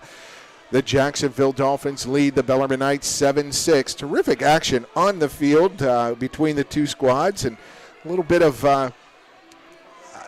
back and forth. Jacksonville take a couple of two-goal leads. Bellarmine ties it. Jacksonville comes back to score. They're leading 7-6. Here are the stats in the first period. Shots, Jacksonville with 17, Bellarmine with 18. Bellarmine 9 apiece in the first two periods. Jacksonville 6 in the first, 11 in the second. Saves, only on shots on goal, Jacksonville's Ben Gleichenhaus with 2 saves, 1 apiece in the first and second. And Bellarmine's Jordan Dondayano with 3 saves, especially one coming late in the second period to preserve the 7-6 score for the Knights. Ground balls, Jacksonville has won 15, Bellarmine 10. Bellarmine had the better of the first period, 8-6. Jacksonville with much the better advantage in the second, 9-2 on ground balls by period in the second. Turnovers, Bellarmine with 13, Jacksonville with 10. Bellarmine's offense riddled with those opportunities, missed opportunities due to turnovers. Face-off, violations for Jacksonville. They've had 2 face-off violations. They are ahead of Bellarmine. They've won 9 of 15. Bellarmine 6 of 15. Bellarmine won 5 of 6 first period face-offs. Only 1 of 9 in the second. Jacksonville dominating second period face-offs. They won 8 of 9. Clears, Bellarmine 10 of 12. Jacksonville 10 of 14. Extra man opportunities. Jacksonville 2 of 4, and Bellarmine 1 of 2. The goals. McLean Chickwin's had 3 goals. Eric Applegate with 1, Mitchell Parker with 1, Will Hendrick with 1, and Dwayne Matushik with 1. Assist, McLean with Chickwin with 1, Applegate with 2, Brady Charles with 1, Sean Ewart with 1, and Mitchell Parker with 1. So Chickwin with 4 points on the day for Bellarmine. Brian Wall with 2 goals, Tucker Seesaw, Morgan Macco, Graham Macco, and Stephen Votto 1 apiece. Ian Miller, Jack Perkins, and Andrew Shinnick with an assist each. So that is where we are as we get ready for second half action. You know, when you're knotted up in those shots by period, you're knotted up in the saves by period, turnovers, you're in those categories where let's just call it 50-50 here, and it reflects on the score. But I really felt that Jacksonville's only run of the game was in that second quarter, and they clearly led the ground ball advantage 9-2. And that was the difference to a handful of goals for Jacksonville coming up with those loose balls, most notably off the faceoff. Taking advantage of Bellarmine turnovers as well. So the Knights. And we'll get our first mention of the day real quick, Paul, of the assistant coach for Jacksonville, Casey Powell, legend, staple of the game. And what a recruiting tool Jacksonville has with him. And you see him over there providing a spark, getting the guys fired up as we start the second half. There is a violation right away. Tyler Nangle called for the violation. Comes right back to Jacksonville to start this second half, up a goal. Jacksonville has a young Trinity High School, local Trinity High School, Trinity and St. Xavier. In 16 years of Kentucky High School lacrosse and the Kentucky High School Lacrosse League State Championship, St. Xavier has won 11 of those state titles, and Trinity has won 5. So Jacksonville has a commit for 2018. Andrew Higdon. Higdon kids from for real. Trinity. Yeah. Oh, and there's a nice little check there and another one. That's Luke Hoffman doing the work on his counterpart, number 8, Nice Eric look. Applegate, 8-on-8 crime there. But Jacksonville wins that battle, and there's McLean Chickwin. He gets behind to the X. Really like what I'm seeing from the Bellarmine defense here, but I say that, and just go ahead and knock me one in the back of the head there, Wow. because I said it. I liked what they were doing there is they were pushing out, and I like the aggressive play. But when the ball's behind, you can't have opposite side, top side cutting down the field. That almost reminds me of 18 for VMI. Coming uncontested. That's just too easy for Jacksonville. I like the way they were able to move the ball, but don't get me wrong. Bellarmine was all out for that ball, pushing out. And Jacksonville I'm able not to hold sure on to if it. Ewart? Yeah, that was Dwayne Matushik, Yeah. number Good 48, spacing. his second of the game. I believe the assist would go to either Ewart or Parker. And No, when it you're- was Sean Ewart on the assist. And when you push out like that, Paul, you're really you're essentially rolling the dice. For better or worse, you're saying, look, there's going to be a quick defensive stop or there's going to be a quick shot because something's going to happen here. And it went in Jacksonville's favor as they're able to get another face-off on the run, quick ball movement, get it down on the bottom of that L. He's able to push the corner on Fahey. And they score again. And gets inside. Fahey wants that one back. I know it, you know it. Fahey had good positioning, but when you're able to get that inside shoulder in on your guy and you're able to position similar to boxing out in basketball, and you get that position between you and the crease, that's the advantage you need to be one-on-one with the goalie on the doorstep. And Jacksonville's taking advantage with a quick start here. 2 goals in just under a minute. 14:04 left to go. 9-6 Jacksonville. The Knights need to find a solution here And it starts with this face-off. At the face-off. I mean, this is, they've lost 10 of the last 11 face-offs, or they've given it away. They need a solution.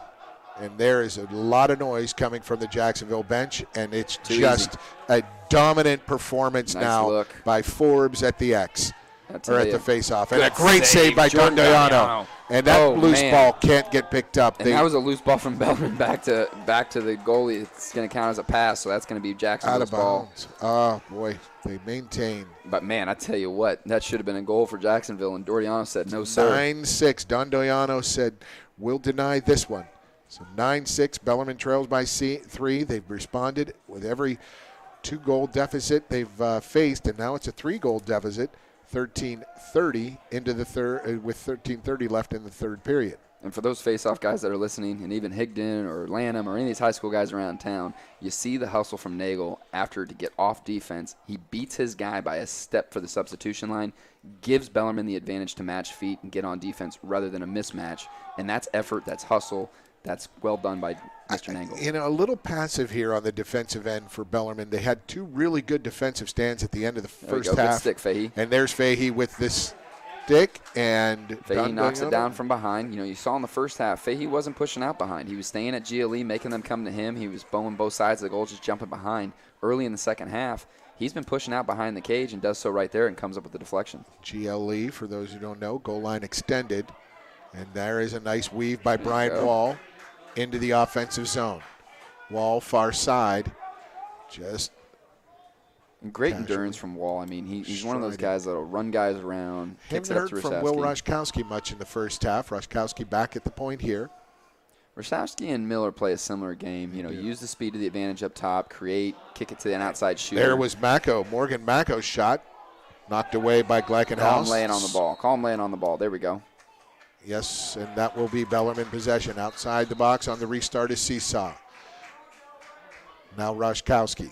And as Seesaw gets in his pick for Roszkowski, it's almost like a dummy screen. He's not actually going to have contact, and what he's doing is he's trying to get that pick and roll to see if he can get the switch for the shorty. Create some space, and there is the shot. Jack Perkins, big baby. Jack Perkins on senior day, the senior from Coronado, California. Big Jack gets the goal. And it makes it 9-7 with 12:03 to play third period. That's Jack Perkins' bread and butter. I'd like to see that more. I'd like to have seen it more throughout the season, but that's the look that's got Jack Perkins and Tucker Seesaw written all over it, the sweep. But here's the difference. When a Seesaw or even 22, when they get in on those sweeps, they start high and go low. Perkins bullies his way that where he's starting at the wing, he's low before he's even really sweeping. So correct. Great take by Perkins, number 40 for the Knights. Terrifically placed shot for the goal. And you see a subtle adjustment. Do we have a replay here. there or no? Do we have a replay here? That's all right. We'll get the next one. So we're seeing an adjustment here on the faces. You're seeing the pole on the far side, Newberg side. He's going to play towards his defensive end right off the bat and try to make sure, and he does just that, take away the fast break. Well, wait a second. Again, and he's going to get called with a slash. It's going to be on Nagel, and he's going to get called again. No. And it's the same official who has thrown these flags all day. He's a good one. I talked to a coach here at halftime. He is a Big Ten NLL guy, but, man, sometimes you got to – You see what they call what you see. I think that's Schuler over there, and it's excessive. It's especially when you see 2 pieces of laundry laying like that. Same player. I think both of them are on Nagel. I do. Well, it's going to be fortunate for the Knights because those will stack, meaning that while it will be a longer duration of penalty, you're not going to be multiple men down. I could be wrong, but I think that was the call. Nagel with a slash and then there they take advantage and they get someone wide open on the doorstep. And who was that? That was number. Was that 8 or 48? That was 48, I believe. It was either 8 or 48. It is correct. 40, 48. So quick ball. It was hard for us to catch a number there. That's one of those ones you break down on film and say, boys, the backside should never be that open. They waved off the second. They're going to wave off the second because it was a technical push. And the reality of what I think to kind of take the defense off the hook there is they're so concerned about 22 that, to his credit, he's kind of pulling them out, taking away that kind of backside. That's what we talked about earlier. His movement creates holes for his teammates. Certainly. Well done by McLean Chickwin in the Dolphins offense. It's now 10-7, 11:20 to go.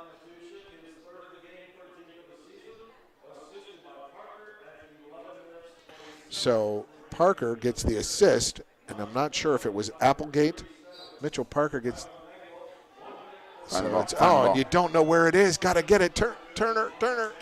Get some. And Turner knocks it out again. Lockyer doing some work and checking. When you have an opportunity to fight for the ball, it's better than it being on the offensive side from the start. So they'll live with that. Let's get set. You're going to be a man down here. Don't get caught in transition. They're ready for the man up beat. There we go. EMO, 10:55 left in the quarter. They score here. Don't be surprised if you see Coach Burns use a timeout. The Dolphins probing 2 for 4 on the man advantage opportunities in the first half. And 3 goals isn't enough to just sit on it and just say, okay, we're just going to play the possession game. But it's also enough to where you're not going to force something on man up early. So, they're clearly looking for something in the middle. They can kick. There it is. There it is, and a great save, Dondoyano, but it comes back to Chickwin. The rebound at Chickwin shot wide. I like that Chickwin kid. I like him. I like his style, and it's another very quick shot in the confined quarters. He is lethal. And another Dondoyano, and they're going to call another. And who is it again? It's that same. Oh my goodness! As I mentioned, the Knights just can't help themselves every opportunity. Have possession is my question, because if the call's a push there without possession, it's just interference, and it's just simply. He has injected himself into this game. It has been clear the entire run, the first half, and now 4:46 into the second half. That FAR official, number 14, has been very prominent in this contest. You don't like to see it. You like to see it on the field, but sometimes you make the calls and they're right on, and sometimes they're a little more than that. And Jacksonville switching up their man up, their EMO. They're looking more like this little 2-2-2, little slip on the inside. Oh, terrific shot! Great little dodge, and there's Applegate, and Applegate gets goal number 3, I believe, or 4. 8. Or it's a number 8, but it's his third or fourth goal. We're checking the. Yeah, it's his third of the game. Yeah, he's a ball player. Man. But not to take it off Stripes here, but you said it earlier. You create your own calls, and when you play a perfect game, we'll expect one. You can't put yourself in those kind of positions on the defensive end when you're missing ground balls, 50-50 GDs. Those are possessions. There are times that it's just another dominant performance at the face-off dot. So I love these face-off guys, but you got to make another adjustment. I'm thinking at this point, put a pole there and tie him up. Put a pole there and tie him up and get some speedsters on the wing. with the great save as Hunter Forbes has dominated. He's only lost 1 of his last 14 face-offs. They've won 13 out of 14 at Jacksonville, and that's put Bellarmine at a distinct disadvantage. It's 11-7 Jacksonville with their offense humming. On the road, that's where they do their damage. On the road in conference, in Southern Conference action, they have 2 wins. They're 2-4, both of their wins on the road. And they're looking for number 3 here and an opportunity to make the playoffs. Hey, and if anybody's watching that switch right there between Jacksonville, great job by 5 getting off the matchup behind the seesaw. Digs themselves another hole, just as they did last week at Mercer. They were down 4, and the Knights need to come back. So you're not in uncharted waters here. You're not freaking out. It's senior night. You know you have something to play for. Let's go down with something to remember. Miller's dancing with the ball behind. Ian Miller. Oh, he had some room, but he gets it to Seesaw. Finds that score and touch. Can he find it? He's going to call him. And he's going to call him in the crease. Good take. And they're obviously, just like any other team playing Bellarmine, they're going to go to early to Seesaw. He doesn't mind. He's aggressive. He's strong. He takes it in just in that manner and doesn't come up. But, you're not upset with that kind of take. See what it can produce. In transition, that's Sean Ewert behind the cage. That's Matushik. Near side, Applegate. Applegate being hounded there by Aiden Christian.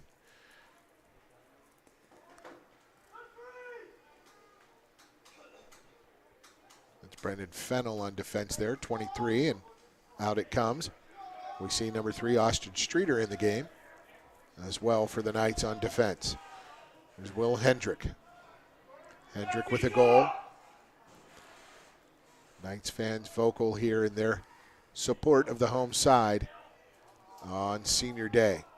Nice. Good recovery. Yeah. Way to pass him off to the pole. It's exactly what you want to do when someone's dodging you Fahey down. against Trying to Hendrick. get that sweep. Hendrick has some burst. He has that quickness. He doesn't certainly have does. that speed. I don't think he has No. that finishing speed, or at least he doesn't trust himself with that finishing No, speed. He it- can't get that shot off. But it's good defense from Bellarmine, It is too, on good that defense. slide. And there is a turnover. Nope, they're going to call a deflection. And who was that? Not the official right in front of the play. It was the official 30 yards from the play who called the deflection. Injecting. I mean, here's the thing, and again, You see it, though. You call it. want to win in the game, but everybody's going to watch film to get better at their craft, and I'm hoping it's the Stripes as well, because with conference play right next week, and Now, you with got to be someone on your who A game. with someone who calls Big Ten games in the NLL, I'm not sure that will matter. Well, when I hear NLL, I'm thinking, man, he's probably going to let him get physical, let him play. It's been quite the opposite. Yes. And as far as Big Ten goes, I mean, look, they're giving the ACC all they can handle as far as who's the best conference in the game. I mean, you look at what Big Ten's got, I think you got to give them the nod. But, ACC, Big Ten ball, it's legit, the highest level. And these guys, they play their cards right. They're getting an opportunity to see when it matters most. Ewert. Matushik. Your defense sound, move your feet. Fatigue, McChiquin. maybe playing a little bit of role. McLean Chickwin. Way out top. And they can't find him. Don Diano denies that save. shot right on the Get out of the doorstep. crease. Get out of the crease. Don Diano with another save. Well, that wasn't too fast. I mean, though he was throwing his hand out there quickly on the count. When you have that official down there doing the count. 4 means 3. I hesitate. 4 means 3, huh? Right. So you better move it. And But, quickly, Nick King in transition. And, to both teams' credit when it comes to movement, Paul, we have not seen a shot clock today, unlike when we saw against Richmond and even in Mercer at a time or two. But, you want to know that you're going to possess the ball and match it up 6-on-6. That's great. But you also want your looks to create for themselves. And what I mean by that is whether it's that little inside slip game or Perkins taking on the sweep, get into it earlier than later and instead of just playing keep away. And Bellarmine's been able to do that for the most part. They got to get a little run together here with 5 left in the third.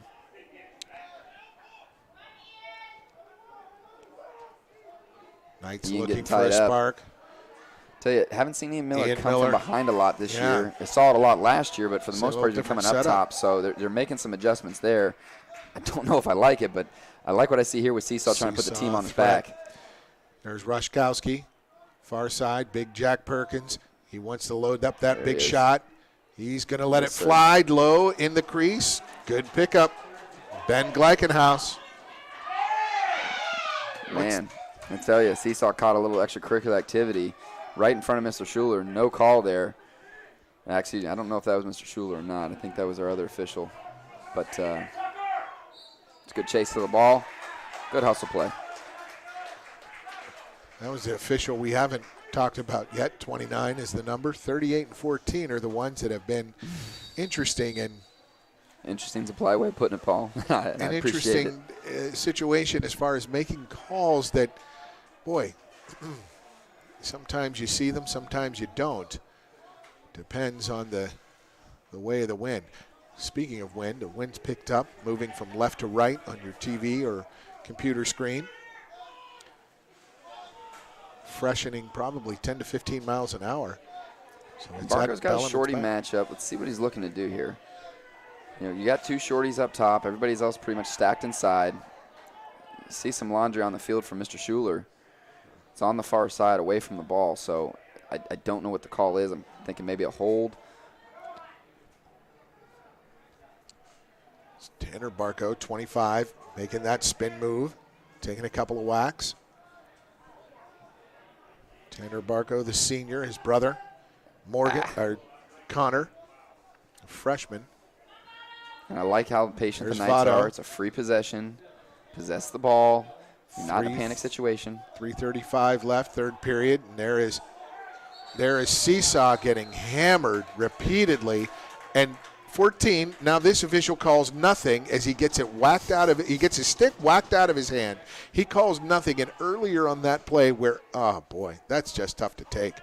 Seesaw trying to find a. So we got 7 with a 1 minute. And the thing about it, Paul, is the Cross call check. you're looking for there afterwards, it would have been on 7. Sure. That was the call, the reason the Laundry was on the field before that play occurred. So you're looking at 7, obviously very aggressive, but maybe a little too aggressive and getting off the hook with a 30-second. Just a 30. And that shot by Shinnick goes wide. Bellarmine maintains. Live with that shot all day. You're going to retain possession. It's a About good shot 20. high at the outside.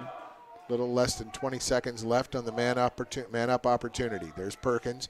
There's Shinnick. Shinnick looking. Perkins, no. Gets picked up there by Wall. Wall gets it back. And Wall finds down behind the goal to Seesaw. And that penalty will be released real soon as Votto's shot goes off of a Jacksonville player. And they're gonna be- Bellarmine possession. And it should be the man up opportunity is over. And we're at even strength, and the Knights will have offensive possession, and they're finally going to get one. Tucker Seesaw took a couple of whacks, got one in the face.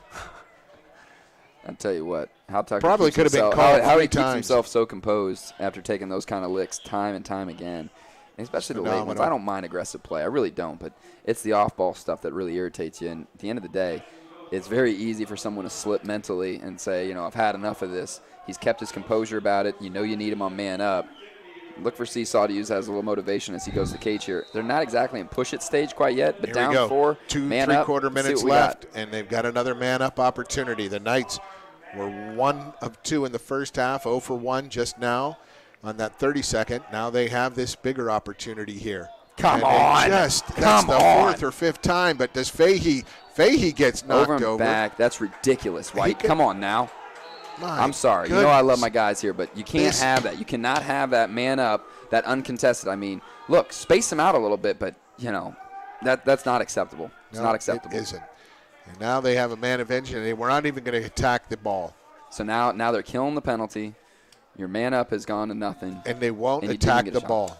And they're just sitting back and waiting for another offensive opportunity for Jacksonville, trailing by 4 on senior day. Get With there. 2 minutes to go in the third period, the Knights have to look at opportunities. And we're back to even. It's just as more. They got to value the possessions more. Right. And part of the thing that you see in man up these days is that it's different mix and match of players that aren't generally your 6s. And what I mean by that is you generally have your best shooters on the field. Well, we have your best shooters on the field and they're not moving their feet. It's pretty easy for you to throw the ball away, and they did just that when they're not moving their feet, throwing the ball around the horn.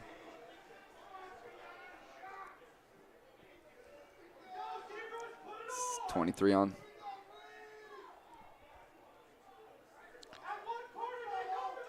Wow. Yeah, you're hearing Fans are they really they giving- want the call, and there it is. We're going to see our first shot clock of the Shot day. clock. There we go. 1:11 left. 1:10 in the third period.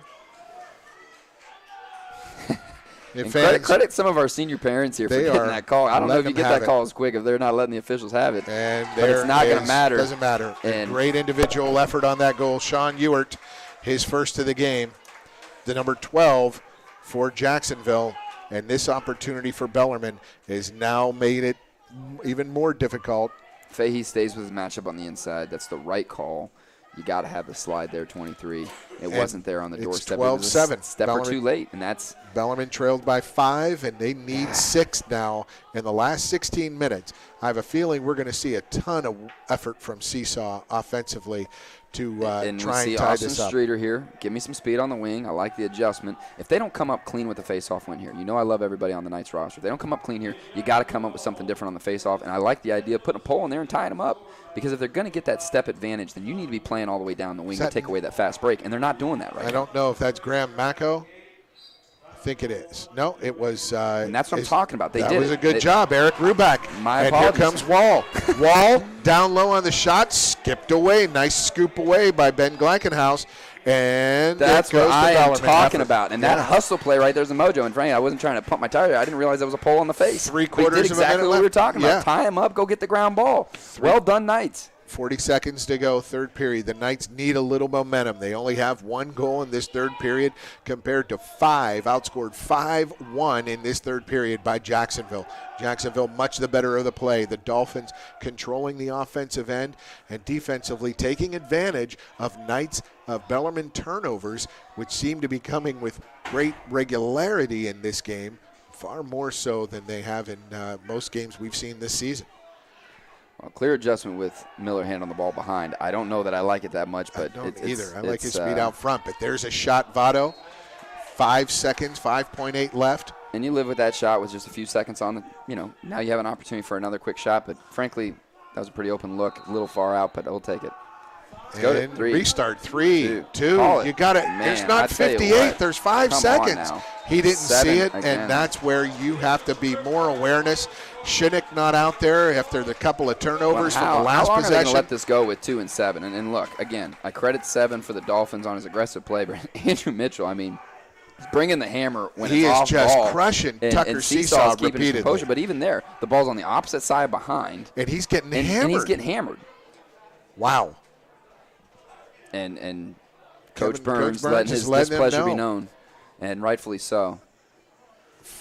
A 5-1 advantage in goal scoring in the third period for the Jacksonville Dolphins gives them a 12-7 lead, and that is significant. The Knights have come back from 4 down. They've come back from 3 down. 5 down will be a tough task in these final 15 minutes.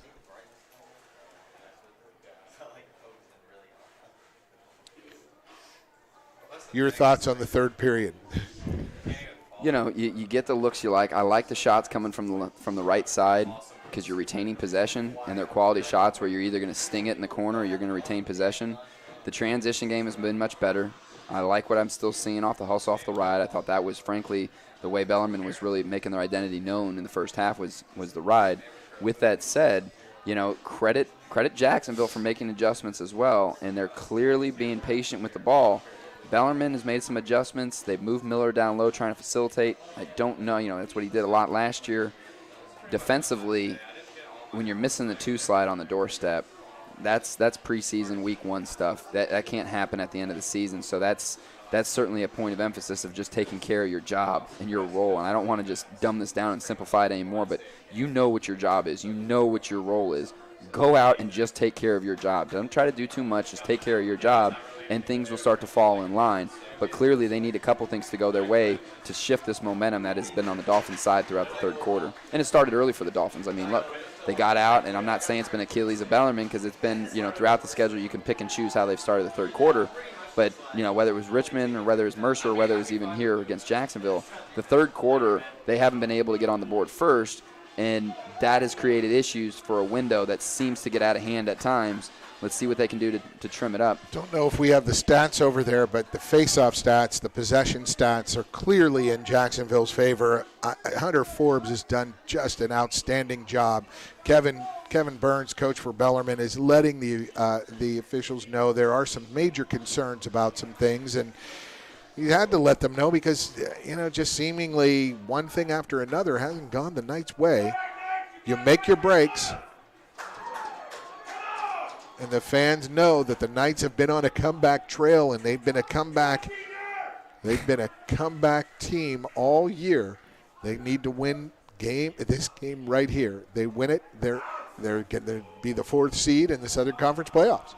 Well, the whistle's right in time for the most beautiful part of the day. The sun's trying to break through the crowds. Cool, a little bit of a breeze. It's what you want. Fatigue has certainly not seemed to be an option. I like how they're tying him up on the face. They're getting into him early. Forbes again. He turned into it. I like the no call there. They still come up with the win, though, on the face. Forbes has been exceptional. Hunter Forbes, number 24, the 5'6" junior from Woodstock, Georgia, having a day at the circle, face-off circle. And here come the Dolphins. It's Mitchell Parker, and stop. inside another one from Don Doiano. And Don Doriano, he's telling his guys, He's look, been I do that peppered again, you with guys shots. all buy me a steak, because it's too easy for them to get those kind of looks coming in. And what happens there, Paul, is you get the ball going past Gia Lee, and all of a sudden, everybody's watching the ball. Move And your you feet, need- head on a and swivel. And nowhere to go. And here's Will Rushkowski with speed, but he dumps it off. There's Ian Miller, and he goes into the offensive end. And- There's the speed we like up at the top. There's the speed we like up at the top, and it's interesting that Bellarmine has chosen on the clear side to go two guys going down low, both shorties, whereas you see a guy generally going down the midfield or a guy breaking long or maybe pushing a guy across midfield. They're saying, no, we're going to make sure we get our shorties the ball in this clear, let them attract some attention, and when they attract that attention, they'll dish it off. And it's worked for the most part, but it's not a point of emphasis on transition. Is that a problem? There's well, Brian I Wall. don't know if it is. Brian Wall, 2 goals so far today. It's Mako, Graham Mako. Mako's going to get a look Back here. to Wall. Wall gets it off the feed from Mako. The little give and go, and Wall. Brian Wall, a 6-foot junior from Penfield, New York, with a hat trick for the Knights, and maybe that will get them going with 13:33 to play. Plenty of time left. It's Bellarmine time. This Bellarmine fourth time, period and that last was week at Mercer, they fundamentally recovered, strong. and that was terrific. That was a weight terrific room right effort. there. That was weight room right there. And when, we had an unforced turnover when the guy gets popped. Credit Jacksonville's defense on picking and choosing on when they're popping the guy dodging down. But when you get popped, okay, you're dodging down the alley and you get popped, you're going to get knocked a little bit off balance. When you plant that outside foot, all right, you're either planting that outside foot to then get your hands free and kind of possess the ball, or you're planting that foot hard to get back into the inside. And when he did that, he did enough to get his arms free on the shot, keeps the momentum going towards the cage. Fundamentally strong play, good finish, good shot. Let's hope that's the mojo that they can ride for another couple goal stretch here. Now, the mojo is only as good as your next face-off, and Amen to Hunter that. Forbes wins it again. Man. Phenomenal effort from Hunter Forbes. Can't say enough about the young man. The junior out of Woodstock, Georgia, just keeps winning those possessions for the Dolphins. Dolphins getting their defense situated as the Knights getting their offense situated, The Knights sitting back in their even strength positioning. Fahey barking out orders for the Knights. In the center of all that, he's number 28, the one with the long locks. There's the Dolphins. There's Mitchell Parker. Parker behind goal to Applegate. There's McLean Chickwin. He's been a scoring threat, and they find, for the first time, we're calling his name, is number 50, Brett Riley, a freshman from Thousand Oaks, California. He gets the feed from Chickwin, and he buries it high opposite side. Terrific shot from, that was a goal scorer's goal there, Brett Riley. You like that well look, done. and just well a little done. late on being able to get a stick in the gloves. In fact, you didn't even get the stick in the gloves. And Good shot. It was a good shot. I mean, But you said it, Paul. You hit it right on the head. Your mojo's only as good as the next face-off. That's it. And I don't want to say that kind of sums up today, but it certainly sums up the second half run by Jacksonville. And now the Dolphins regain that 5-goal advantage at 13-8, 12:33 left. Little different strategy here. Is right back in the center. It was Eric Ruback, and they win it. They've won the last 2 that Ruback's been out there. Nice job by number 36. There's the long pull for him. There's Votto. Stephen Votto had the hat trick last week at Mercer, as did Morgan Mako and Tucker Seesaw. All 3 of those guys, 11, 2, and 55 on the attack for the Knights. There's Seesaw. Now Votto. Votto near side, Ian Miller. He wants to take a shot, dodges right in front, and he gets it to go. Ian Miller with that great quickness right around the defense. He gets that pass from Votto. He knew what to do with it. And the sophomore, Ian Miller from Houston, Georgia, And that offensive set starts with Rostowski running a Miller-style dodge. He's dodging down, looking to feed. He feeds it to Seesaw. The angle's not there. Seesaw is quick to realize, get the ball to X. X kind of pushes the corner, hits the young man running on the look in Miller, and he takes the stick as the fence is coming to him, tucks it in on that bull side dodge, brings it back out, finishes on the inside. Again, Paul, you said it. Let's lean on it here. Your mojo is only as good as that your next face-off, and it's 13-8 with just under 12 minutes to go, 11:58 left. And let's see if, once again, Eric Ruback can provide that spark at the center dot. And I really like the adjustment made. I really do. Trying to tie him up, see how he's trying to get in those gloves. He's just chopping down. But, I mean, so good. You need another step my to get goodness. to that ball because that's impressive stuff from Jacksonville. Hunter Forbes, tip the cap and repeat. Tip it and tip it and tip it. Wow, what a weapon for the Dolphins. Has 24 been today, Hunter Forbes. Knights fans trying to make some noise. The Dolphins into the attack. Michael Foster, number 26, and there is a call on the field. Timeout will be on, Jacksonville calls the timeout. So, hey, not impossible, down 13-9. The goal differential was just 4, but you got to see certain things on a little more consistent basis from Bellarmine. Right. Can they get 14 goals here without giving up goal number 14 for Jacksonville? Paul, you lay it out for me to play it out, and that's the story of what we have in the next 11 minutes. I mean, it's as simple as that. I mean, it really is. Are we going to see them be able to push the point total while still keeping theirs down?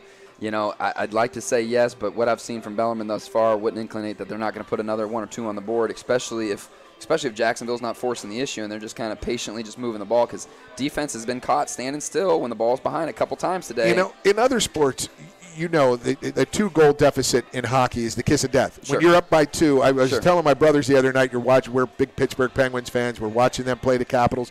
Watch two out best for my hockey Preds. teams. Two best teams in the NHL playing each other, and they Penguins took a 2-0 lead, but that's the kiss of death. Yep. And it's like something near over 50% of the time, those 2-goal leads turn into tie score or a loss. Now, and what it does is it takes away from your game plan. But in basketball, you see when you're down double digits, when you're down 15, 18, 20, you got to do it with defense. You got to get stops. Sure. When you're talking about a 4-goal deficit with 11.5 to go, what do you tell your team? Is it defensive stops or accurate possessions, or you got to have both? Or? It's nothing on the inside. Let's go ahead and let's probably at this point let's start pushing out from X like you saw Fahey doing in the start of the third. It is a little bit of a gamble, but if you're leaving that top side open, okay, well, let's see, because Jordan Diano, I mean, the kid's Don Diano has been standing on the set. I mean, frankly, this game could be a little bit lopsided right with now. a little bit of a wonky leg issue earlier, he's too. He's tough. He's a tough kid. They all are. And, let's see. But you're right. Defense has got to come up with stops in order to get something on the board. And the restart for Jacksonville, near side. And I like this pushing out here. I like this. Getting aggressive from the start, knowing that you're bringing them down in a slide. That's Chase McIntyre, number 45. Big 6'5" target from Vancouver, British Columbia. Now around it comes. That's Ewert. Being hounded there by Josh Wendt. Yep, I tell you, credit the Jacksonville coaching staff because I really like the offense and on they're the running. doorstep. That was Applegate feeding on the maneuver down into the box. That's number number 50, me? Brett Riley. Go on me, Paul, for complimenting him? I mean, I'm trying to compliment him because I like what I see. And, they give that kiss of – I don't want to say it was a kiss of death, but I mean, come on, fellas, it's on the inside. That's Riley's second in a row, Brett Riley, and he gets that assist from, I believe that was Javon Jackson, was it 20? I believe it was. Or no, it was Applegate. It was Applegate. Yes. You sweep, you give the ball on the outside, but when you're giving the ball to the outside, he's not contested because your teammate isn't easy to guard. He's getting away. He knows he's not pressuring that quick look. Now he starts to sweep. He gets rid of it early. He's not in to get contested because the ball's up top. Now all of a sudden what you've done is you've shifted your defense up and you created that high tier, which is at the point, your middle tier and that low tier. And when you start biting that early, that high, that low tier becomes your mid tier and the low tier is wide open. And it's Groundhog Day. Hunter Forbes wins it again. Wow. What a weapon. I'll tell you what, I got a groundhog in my yard, and I'll find that on my portrait. That thing's causing me some headaches. Well, let me tell you something. You want to get rid of that groundhog, I think you might want to hire number 24. No kidding. And say, hey, you seem, and his name, Hunter, He'll hunt it down for you. Here you got to do it Hunter at night. Forbes, They're not biting on the old country bubblegum style. What a game. Can we get some stats on him, please, on the face-off? Yeah, That's I what we agree. want to see. Is we don't have that right in front of us, but I think he's won maybe 20 And out of the 27, or maybe 22 out of 27, something like that. It's been exceptional all game. look, there's 10 minutes left in this game, so there's plenty of time for Bellarmine to get back in it. But at the end of the day, you said this is one of the first things you said today was how loud the defense was being for Jacksonville early and how fired up they were. And frankly, even when the game was close, I never saw that fired up nature kind of die down. It's been that way throughout 4 quarters for them, and I can't say the same for White. A very confident group in green. They win on the road in Southern Conference action. 2 wins. Good look. This season, and there is Votto on the doorstep, and it's Gleigenhaus to clean it up, but it comes back. Bellarmine gets a chop. Wow, that was a chop there. Oh, no. Come on. Call a deflection there. Call a deflection. There you go. He's like, hey, you know what? Let me give you one back to you. There we go. We haven't seen much action from 29 in the officiating crew, but no, what we did was just got overruled. It right. No, he called it the other way. He was right. overruled by he called here 14. He went after his. Which is the right call. Took the Straight advice. up was the right Yes. call, and you're glad to see that happens because this Jacksonville squad, a confident group on the road. If they get this win, I believe they're going to need a high point loss to help them out to get that 4th place I believe right. in the standings and have an opportunity to play in the conference tournament. Where do they play on the road in conference? They have a good success. All right, Paul, I'm going out on a limb here. I'm calling it. If we can keep this thing under There 5, it we're going is. to win this. Boom! And high to low. Washkowski goes inside to Morgan Mako with his second of the game. Morgan Mako delivers for the Knights. He delivers. And after that Votto take, which was essentially off hip, and the goalie read it as he was trying to go off his hip, you got to think that the coaching staff or player personnel was yelling, throw a fake on the inside. That's it. See what the goal is. And Brusowski did He's just done that. it twice. Absolutely. He's done it. And Well Mako's done it twice, and he scored twice. After that first time, early in the game, getting denied on the first possession, he makes it happen once again. No doubt. Well done. And look, I went out on a limb there and I said it, so I'm going to stick by it. But if they could keep it under 5 within the next couple minutes, sure. I think you're going to see Bellarmine. Now it's a 4-goal game. Let's build on that momentum and see what we can do with 9 left in the 4th. And let's see if Eric Ruback can win one of these opportunities. And Forbes flips it through his legs. Who picks it up? There it is. That's Ruback who wins it. Get a shot, young man. He gets a shot on the Votto. Great save by Gleigenhaus.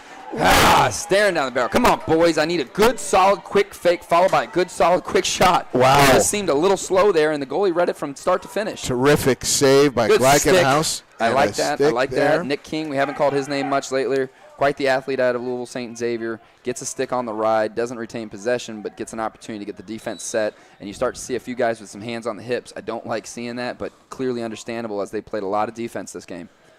Looking at Austin Streeter out there. He's number 3. Nick King, 68, 36. Eric Ruback. And the familiar faces, Aiden Christian, 47. Kevin Fahey, 28. And who is the final midi in there? Is number 12, I believe. Is that Evan Kalish? Evan Kalish running long stick midi. So those are the 6 defenders for Bellarmine in front of Jordan Dondayano. That is big Chase McIntyre. He's a big boy. I like that interference call. Give it to you. Yes, sir. There's McLean Chickwin. He tried to get a screen, but that one was moving. If you're not here at this game and you're watching it and you play ball, that's how you get a moving screen. Streeter gets a clear to King, who finds Mako, and now Morgan Mako with the hat trick, his 3rd of the game. That's what you need, that little momentum surge. It's 14-11, and if we could find that stat for Hunter Forbes on faceoffs, that would be something. If you could check that over there on the screen, this is going to be tough to get. Yeah, on those faceoffs. This is the second half. This is total in the game. Total in the game, 19 of 28 for Jacksonville. 19 of 28, and I will tell you, in the first half, it was 9 of 15.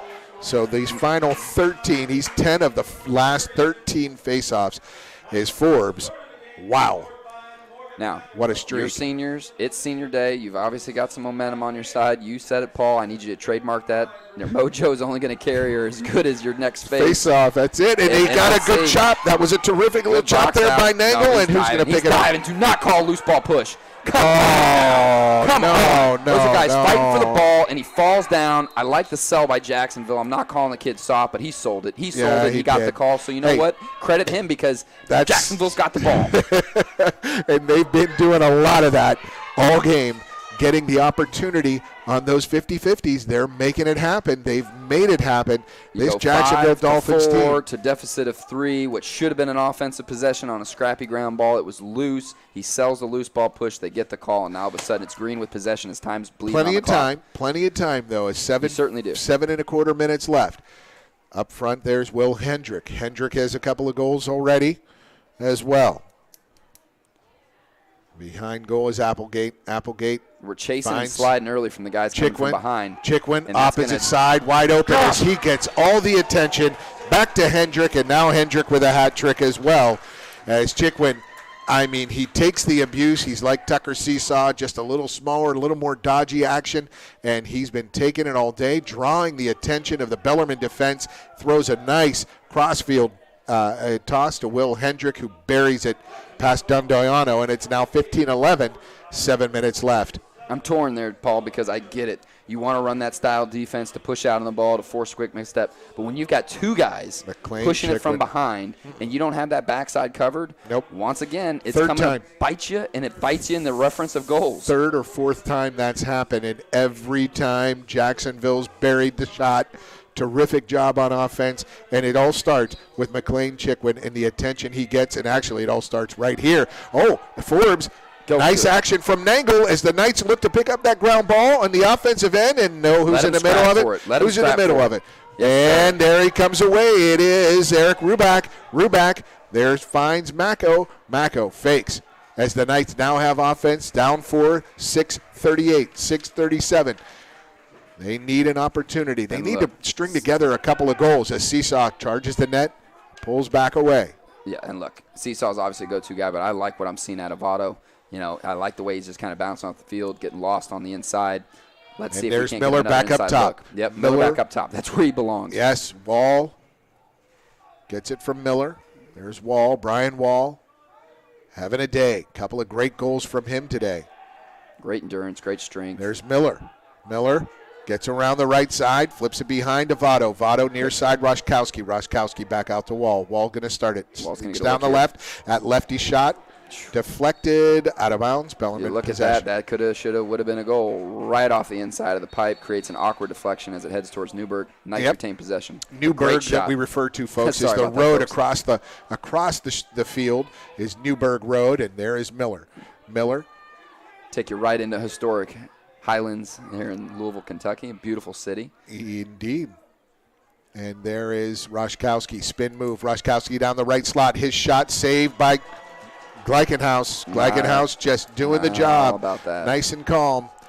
I don't. That was- I feel like you could get something more. It didn't have Exactly. a lot on It it. did- Got a little anxious there, maybe. And now you're stuck on defense. You And know. it's 5:20 left. The Knights need 5 goals to win, 4 to tie. It's 15-11. Here we go, Knights. They Again, we need- talk about gambles with certain defenses that you run. Don't be surprised if you see an all-out push out here in just a Yeah. couple minutes left because they got to fire up something. You're not in total desperation mode, but it's getting close. What is the key to those types of, do you make your goalie, you grab the guy nearest goal, you double team? What do you do? One of many good questions you ask, Paul, and the reality is you got to have your goalie play into that defense, meaning he's got to come out and have a little stick on somebody or at least know where somebody is as you go all-out push out. The slide's just not going to be there, and if anything, it's not going to be there early. So, you're essentially saying, I'm going to match you mano-a-mano, let's go. You're going to need some help from your goalie directing traffic as well as keeping those guys on the inside honest. Good question. Thank you. But the Knights, the old adage that we knew as basketball players, and there is a shot Great right on, stop. great stop. Oh, come but the on. rebound flicks right into the netting.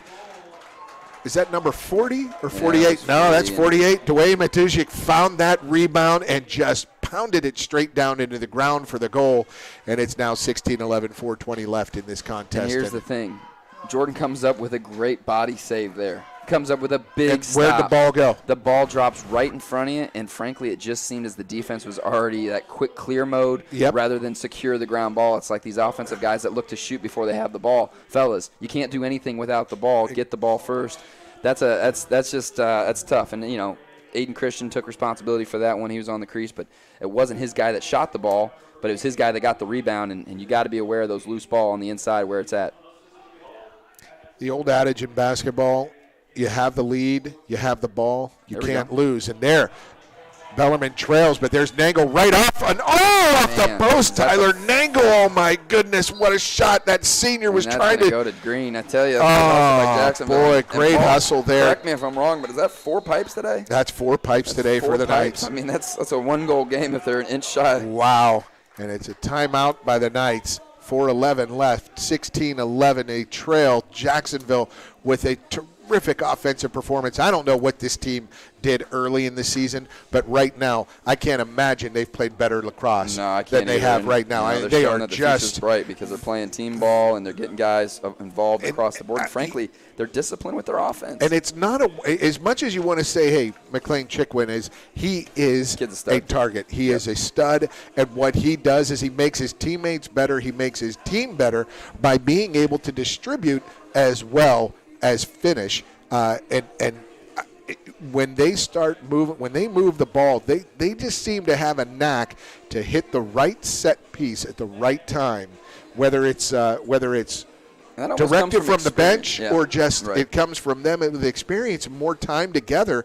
And when you got guys like John Galloway and Casey Powell and a couple of these other assistant coaches on your staff, you and I know they have seen this card a million times before, just as they've seen it throughout the regular season. It's the adjustments they make accordingly that have put them in the position of the lead. But, credit their coaching staff. I like what I've seen on the offensive side. I like what I've seen on the defensive side. They've certainly, for the most part, owned the ball in the face-off X. Bellarmine has, for the most part, played the game that they set out to play, which was even 6-on-6 matchup and get those looks, and they have. Again, 4 pipes isn't going to go your way every single day. You would have liked to see a couple of those go down, but, this is close to that. It's not about Bellarmine's 11. It's about Jacksonville's 16, isn't it? That's a great point. Yep, that's well said. It's a little more about that today. Yep. I mean, they've played exceptional, but they've taken advantage of their opportunities, whether it's man up, whether it's creating space by their offensive movement and the attention given to McLean Chickwin, or burying their chances and are on a doorstep when they have that. When they have that, and they had when they get Bellarmine defense out of position. Yep. That's what they've been doing. They've been burying them early. And here's the restart. 4:11 left. Bellarmine needs 6 goals to win, and no goals allowed in that 4:11 span to win it. 16-11. This is what you play for, Paul. Yes, all the off-season work, all the weight room work, all the morning practices, everything that you do and everything you've done for this program comes down to the next 4 minutes. Give it everything. And Seesaw almost forces a turnover there as he pushed the long stick from, and a check there from Mako on the goaltender. Gleichenhaus. The reality is I'm trying to be nice there when I say it comes down to the last 4 minutes. It came down to the last 4 quarters. It did. You got to stack 4 on top of each other. If not, at least go splits. But I think we both make the that case third quarter that was the third quarter one. was clearly Jacksonville's. Yeah, that was where they took advantage. Outscored Bellarmine 5-1, and the advantage is now 5 goals at 16-11. 3.5 minutes left. Can Bellarmine find a miracle comeback here on Senior Day 2017? Tucker Seesaw, the all-time leading scorer for the Knights, Scituate, Massachusetts. He's sitting on that offensive end waiting for his chance for the Knights. As Jacksonville just maneuvering on the perimeter, a little stall ball, little 4 corners, little 6 corners, whatever you want to call it, with the offensive players out there just on the perimeter, making time, taking time, under 3 minutes. There's a nice speed move from Hendrick. Getting the shot clock on. I like to see that, trying to help them out because clearly they're possessing the ball, just draining the clock. Got to look at an offensive attack here. Second time we've seen 20 that today. seconds on the shot. Sean Ewart behind goal. Applegate has done a job back there, but now Applegate moves behind net. There is McLean Chickwin. 5, 4, and he gets it inside off the post there, or was that off the off of Don Doiano? So kick save and a beauty. Save, gets down and low. that is intercepted. And then you turn around. They targeted and you that. Throw a rainbow like that. And that was very clearly picked out there. Mitchell Parker, he was waiting for it. Mitchell Parker on the clear. He takes it. The senior. I tell you, it's going to be unfortunate if this is the last game for the Knights this British season. Columbia. But if you had something to build off here and a win, I'm running a scrimmage game with 6 quarters, and I'm only evaluating the last 4 because you got to have it in those second 2 quarters. And it just seems like it's just silly turnovers that are uncharacteristic of their style of play. I mean, that's a little rainbow pass that you make when you got your tee on and you're out on the beach. You don't make that with time expiring as you're down several goals. And a terrific move there by Ewert. Puts a Bellarmine defender, Aiden Christian, on the ground. A little slip there by Aiden. And now, not to taste you 1:30 want your left. mouth with just a minute and change behind. Nice Another save, from Jordan. Brown. And look, I can say this now, and I alluded to it earlier, and I'm not trying to knock the other 9 guys on the field, but Jordan Ayano has kept this thing close. Yeah. I mean, they're fortunate that it's a 5-goal game because, frankly, this thing could be out of hand if he was having just an average day. Coach Kevin Burns calls another timeout for the Knights. Near impossible now task of down 5, needing 5 to tie with 1:22. You have 82 seconds left. And 82 you seconds take left. it, From a class standpoint, I think you give it to your seniors and say, let's go make some last plays of the season here because this is obviously and let's mention every one of them please. once again. It's Tanner Barco, it's Tucker Seesaw, it's Kevin Fahey, Graham Macco, Tyler Nangle, Jack Perkins, Andrew Shinnick, and Dylan Sprock, who's not dressed for this game. He's one of the 7 or 8 Bellarmine guys who are not dressed due to injury. And what a great guy Sprock is. I mean, he's a team favorite, such a great guy. All these seniors have a bright future ahead of them. I like, they take care of what they need to take care of in the classroom. They come out here, they work hard throughout the year, not just in the preseason, not just in the season, but throughout the year, they're working. Obviously, you would have liked to things go a little bit differently for them. I thought that, they were looking for an identity early in the season, and then once they found that identity, I won't say it was too late, but it was almost pretty scripted of what Bellarmine had offensively. They made some adjustment and changes. I liked what I saw because the kids certainly bought into it, but it wasn't enough to get the wins in the column that you want when you reflect on a regular season. Tanner Barco and Graham Macco, 2 seniors who have younger brothers, who are both freshmen in Morgan Macco and Connor Barco. It's confusing, folks. Macco, Barco, Connor, Tanner. Yes, Morgan. I like that from a recruiting perspective. It's in there, but that's what I want to say is that you have these seniors here on senior day with their younger brothers as freshmen coming out onto the field, being honored with their parents and their family, and that's something special. Well, and they know they have big shoes to fill in general. Sure.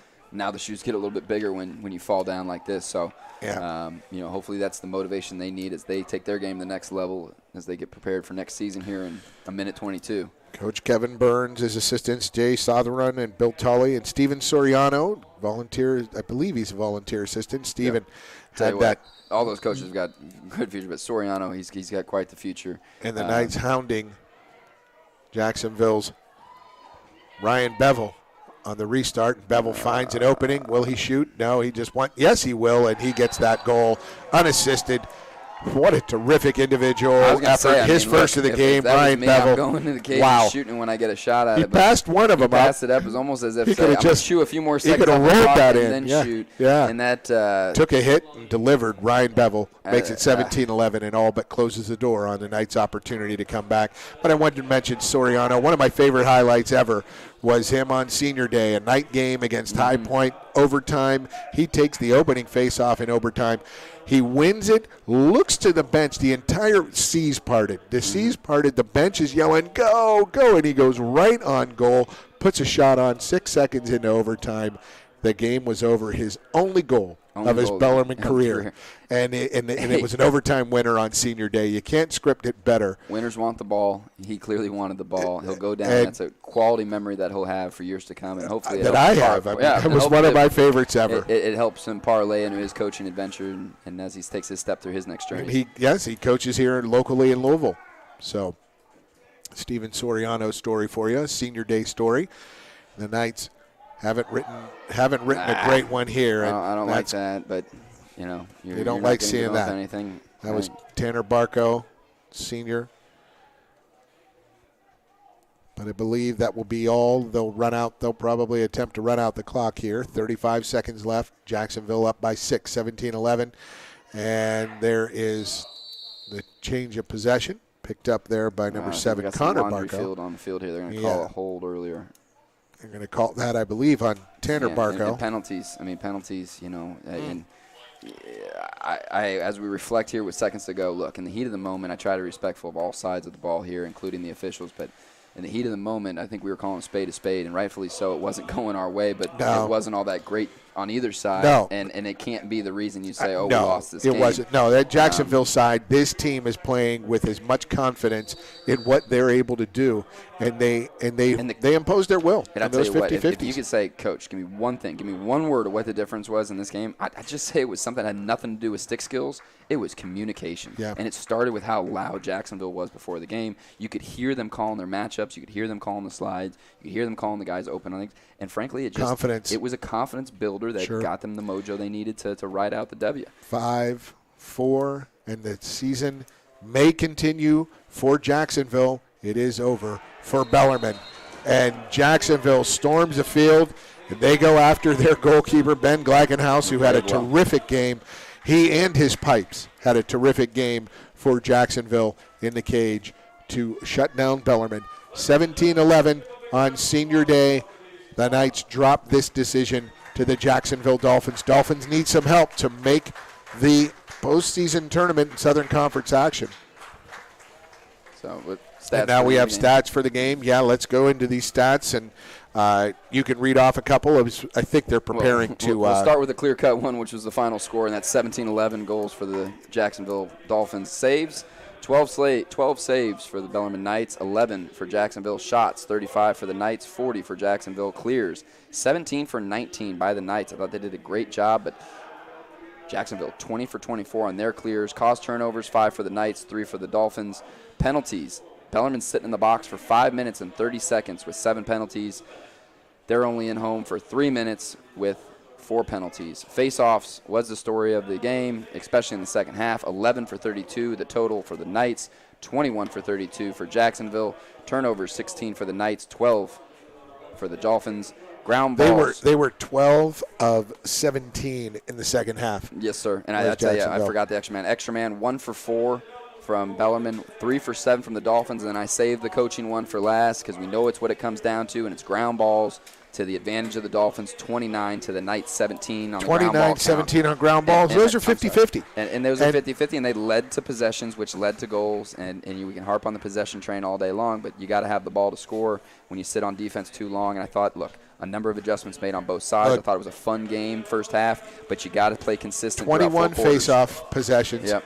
29 ground ball possessions. Yeah. That's a total of 50 possessions. But silly missed passes early, silly missed passes late, on, especially on man up. And When you're man Bellarmine, up, you can't so turn that that's ball over 50 like that. possessions to Bellarmine's 28 Yep, I mean that's a story of the game right there. as far as the ground balls and the face-offs go. You know, credit Jacksonville. Their record clearly doesn't reflect the way they're playing right now because I thought that they came out and covered all facets of the game, and they Really. obviously need a little help from some SoCon, what you'd call friends at this point in the season, Yes. to make the tournament. Frenemies. There you go. they need some frenemy help there, but you know the future's obviously bright there, and you know certainly the coaching staff, they can keep getting guys like 22 for Green. Furman at the top of the great table shape. coming in today. They were 6-0. Richmond and Air Force 5-5. Bellarmine now 3-4 in conference, 4-9 on the season. Jacksonville 3-4 in conference, 3-10 on the season.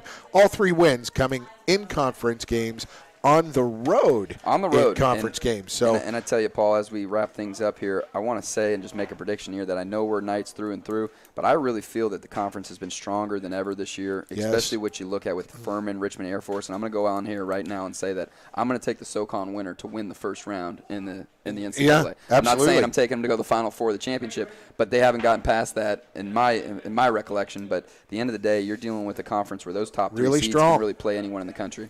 the results for the Knights against those top teams, they dropped a 19-6 decision at Furman. They dropped a 13-6 tough decision here Easter Saturday to Richmond. And at Air Force, they just didn't have anything from the get-go. They lost 20-2 to Air Force.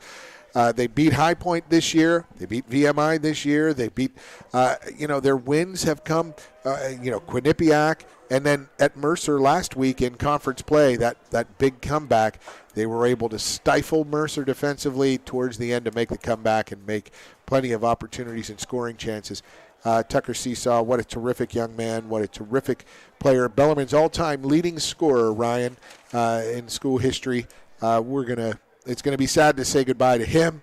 As well as Mr. the Hare, other guys. Kevin Fahey, all these guys, Big Jack Perkins, Graham Macco, Tanner Barco, Tyler Nangle, Andrew Shinnick, and Dylan Sprock. Shinnick with that terrific playmaking ability all year, usually at the X position this year, last year from the perimeter. We're going to miss these guys. Coach Kevin Burns and his squad had a growth. They had to grow this season. They had a lot of young guys. They did lose 8 quite a bit turnovers, last year, but- or 8 guys out with injuries. A lot of turnover as far as players due to attrition, just physically unable to play. And that just, when you catch that bug, it stings because you know what you think you're capable of, but excuses at the end of the day are going to be just that. When you have 10 guys on the field and they have 10 guys on the field, you got to go out and step up, man up. And I think you saw that throughout the year, starting with the goalie. I mean, remember, Rose was the guy who got the nod in cage early. You're correct. And he goes down. He had some goalie issues. You had the goalies battling back. Chase You had Max Rose, Carter you had fighting Max hard. Carter fighting hard. And then you come up with Jordan, and Jordan just, I mean, frankly, He's like I been said, terrific. he He's been a stood on his savior. head. Yeah. And, they've got a lot to pull from. The future is bright, but, certainly not satisfied with the way things ended by any means. Jacksonville gets to take their flag. I'm not sure that, exactly what that is. Is that 88 in reference to our boy Dale Earnhardt? I don't know what it could be. I'm not sure what the 88's for, but Come on, Dale. they're taking their time walking off the field as victors. 3rd win on the season for Jacksonville, 3rd conference road win. So they're 3 wins on the road. I mean, this team showed a ton of confidence today. And honestly, folks, this game started at noon. You could see it at 11:15, 11 o'clock. Their pregame warm-up, their defensive drills were so strong, so solid, so committed, and very simple. They weren't trying to do too much. And, boy, when they got the ball on offense, they were as effective as any team we've seen all season in getting scoring opportunities.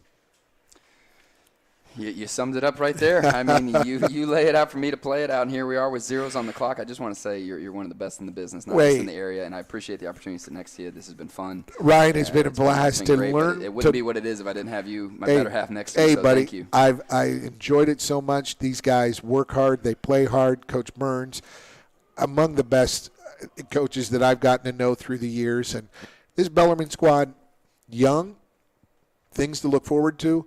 Tough finish to their season, losing on senior day.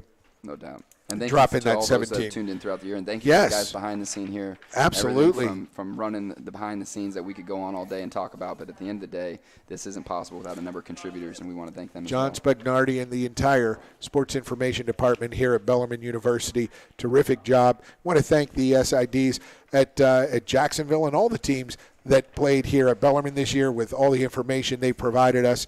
Bellarmine finishes 4-9 on the season, and Jacksonville now 3-10. They got to have some things happen. High Point has to drop a decision today, and if they do, then Jacksonville will get that 4th spot to play Furman. I believe it would be Furman. We'll have to see if they win their match today. Next week, in the opening round of the Southern Conference postseason tournament. Folks, thanks again for watching. For Ryan Smith, I'm Paul Najar. Have a great day, everyone. We'll be back next year with more Bellarmine lacrosse action on the GLVC Network.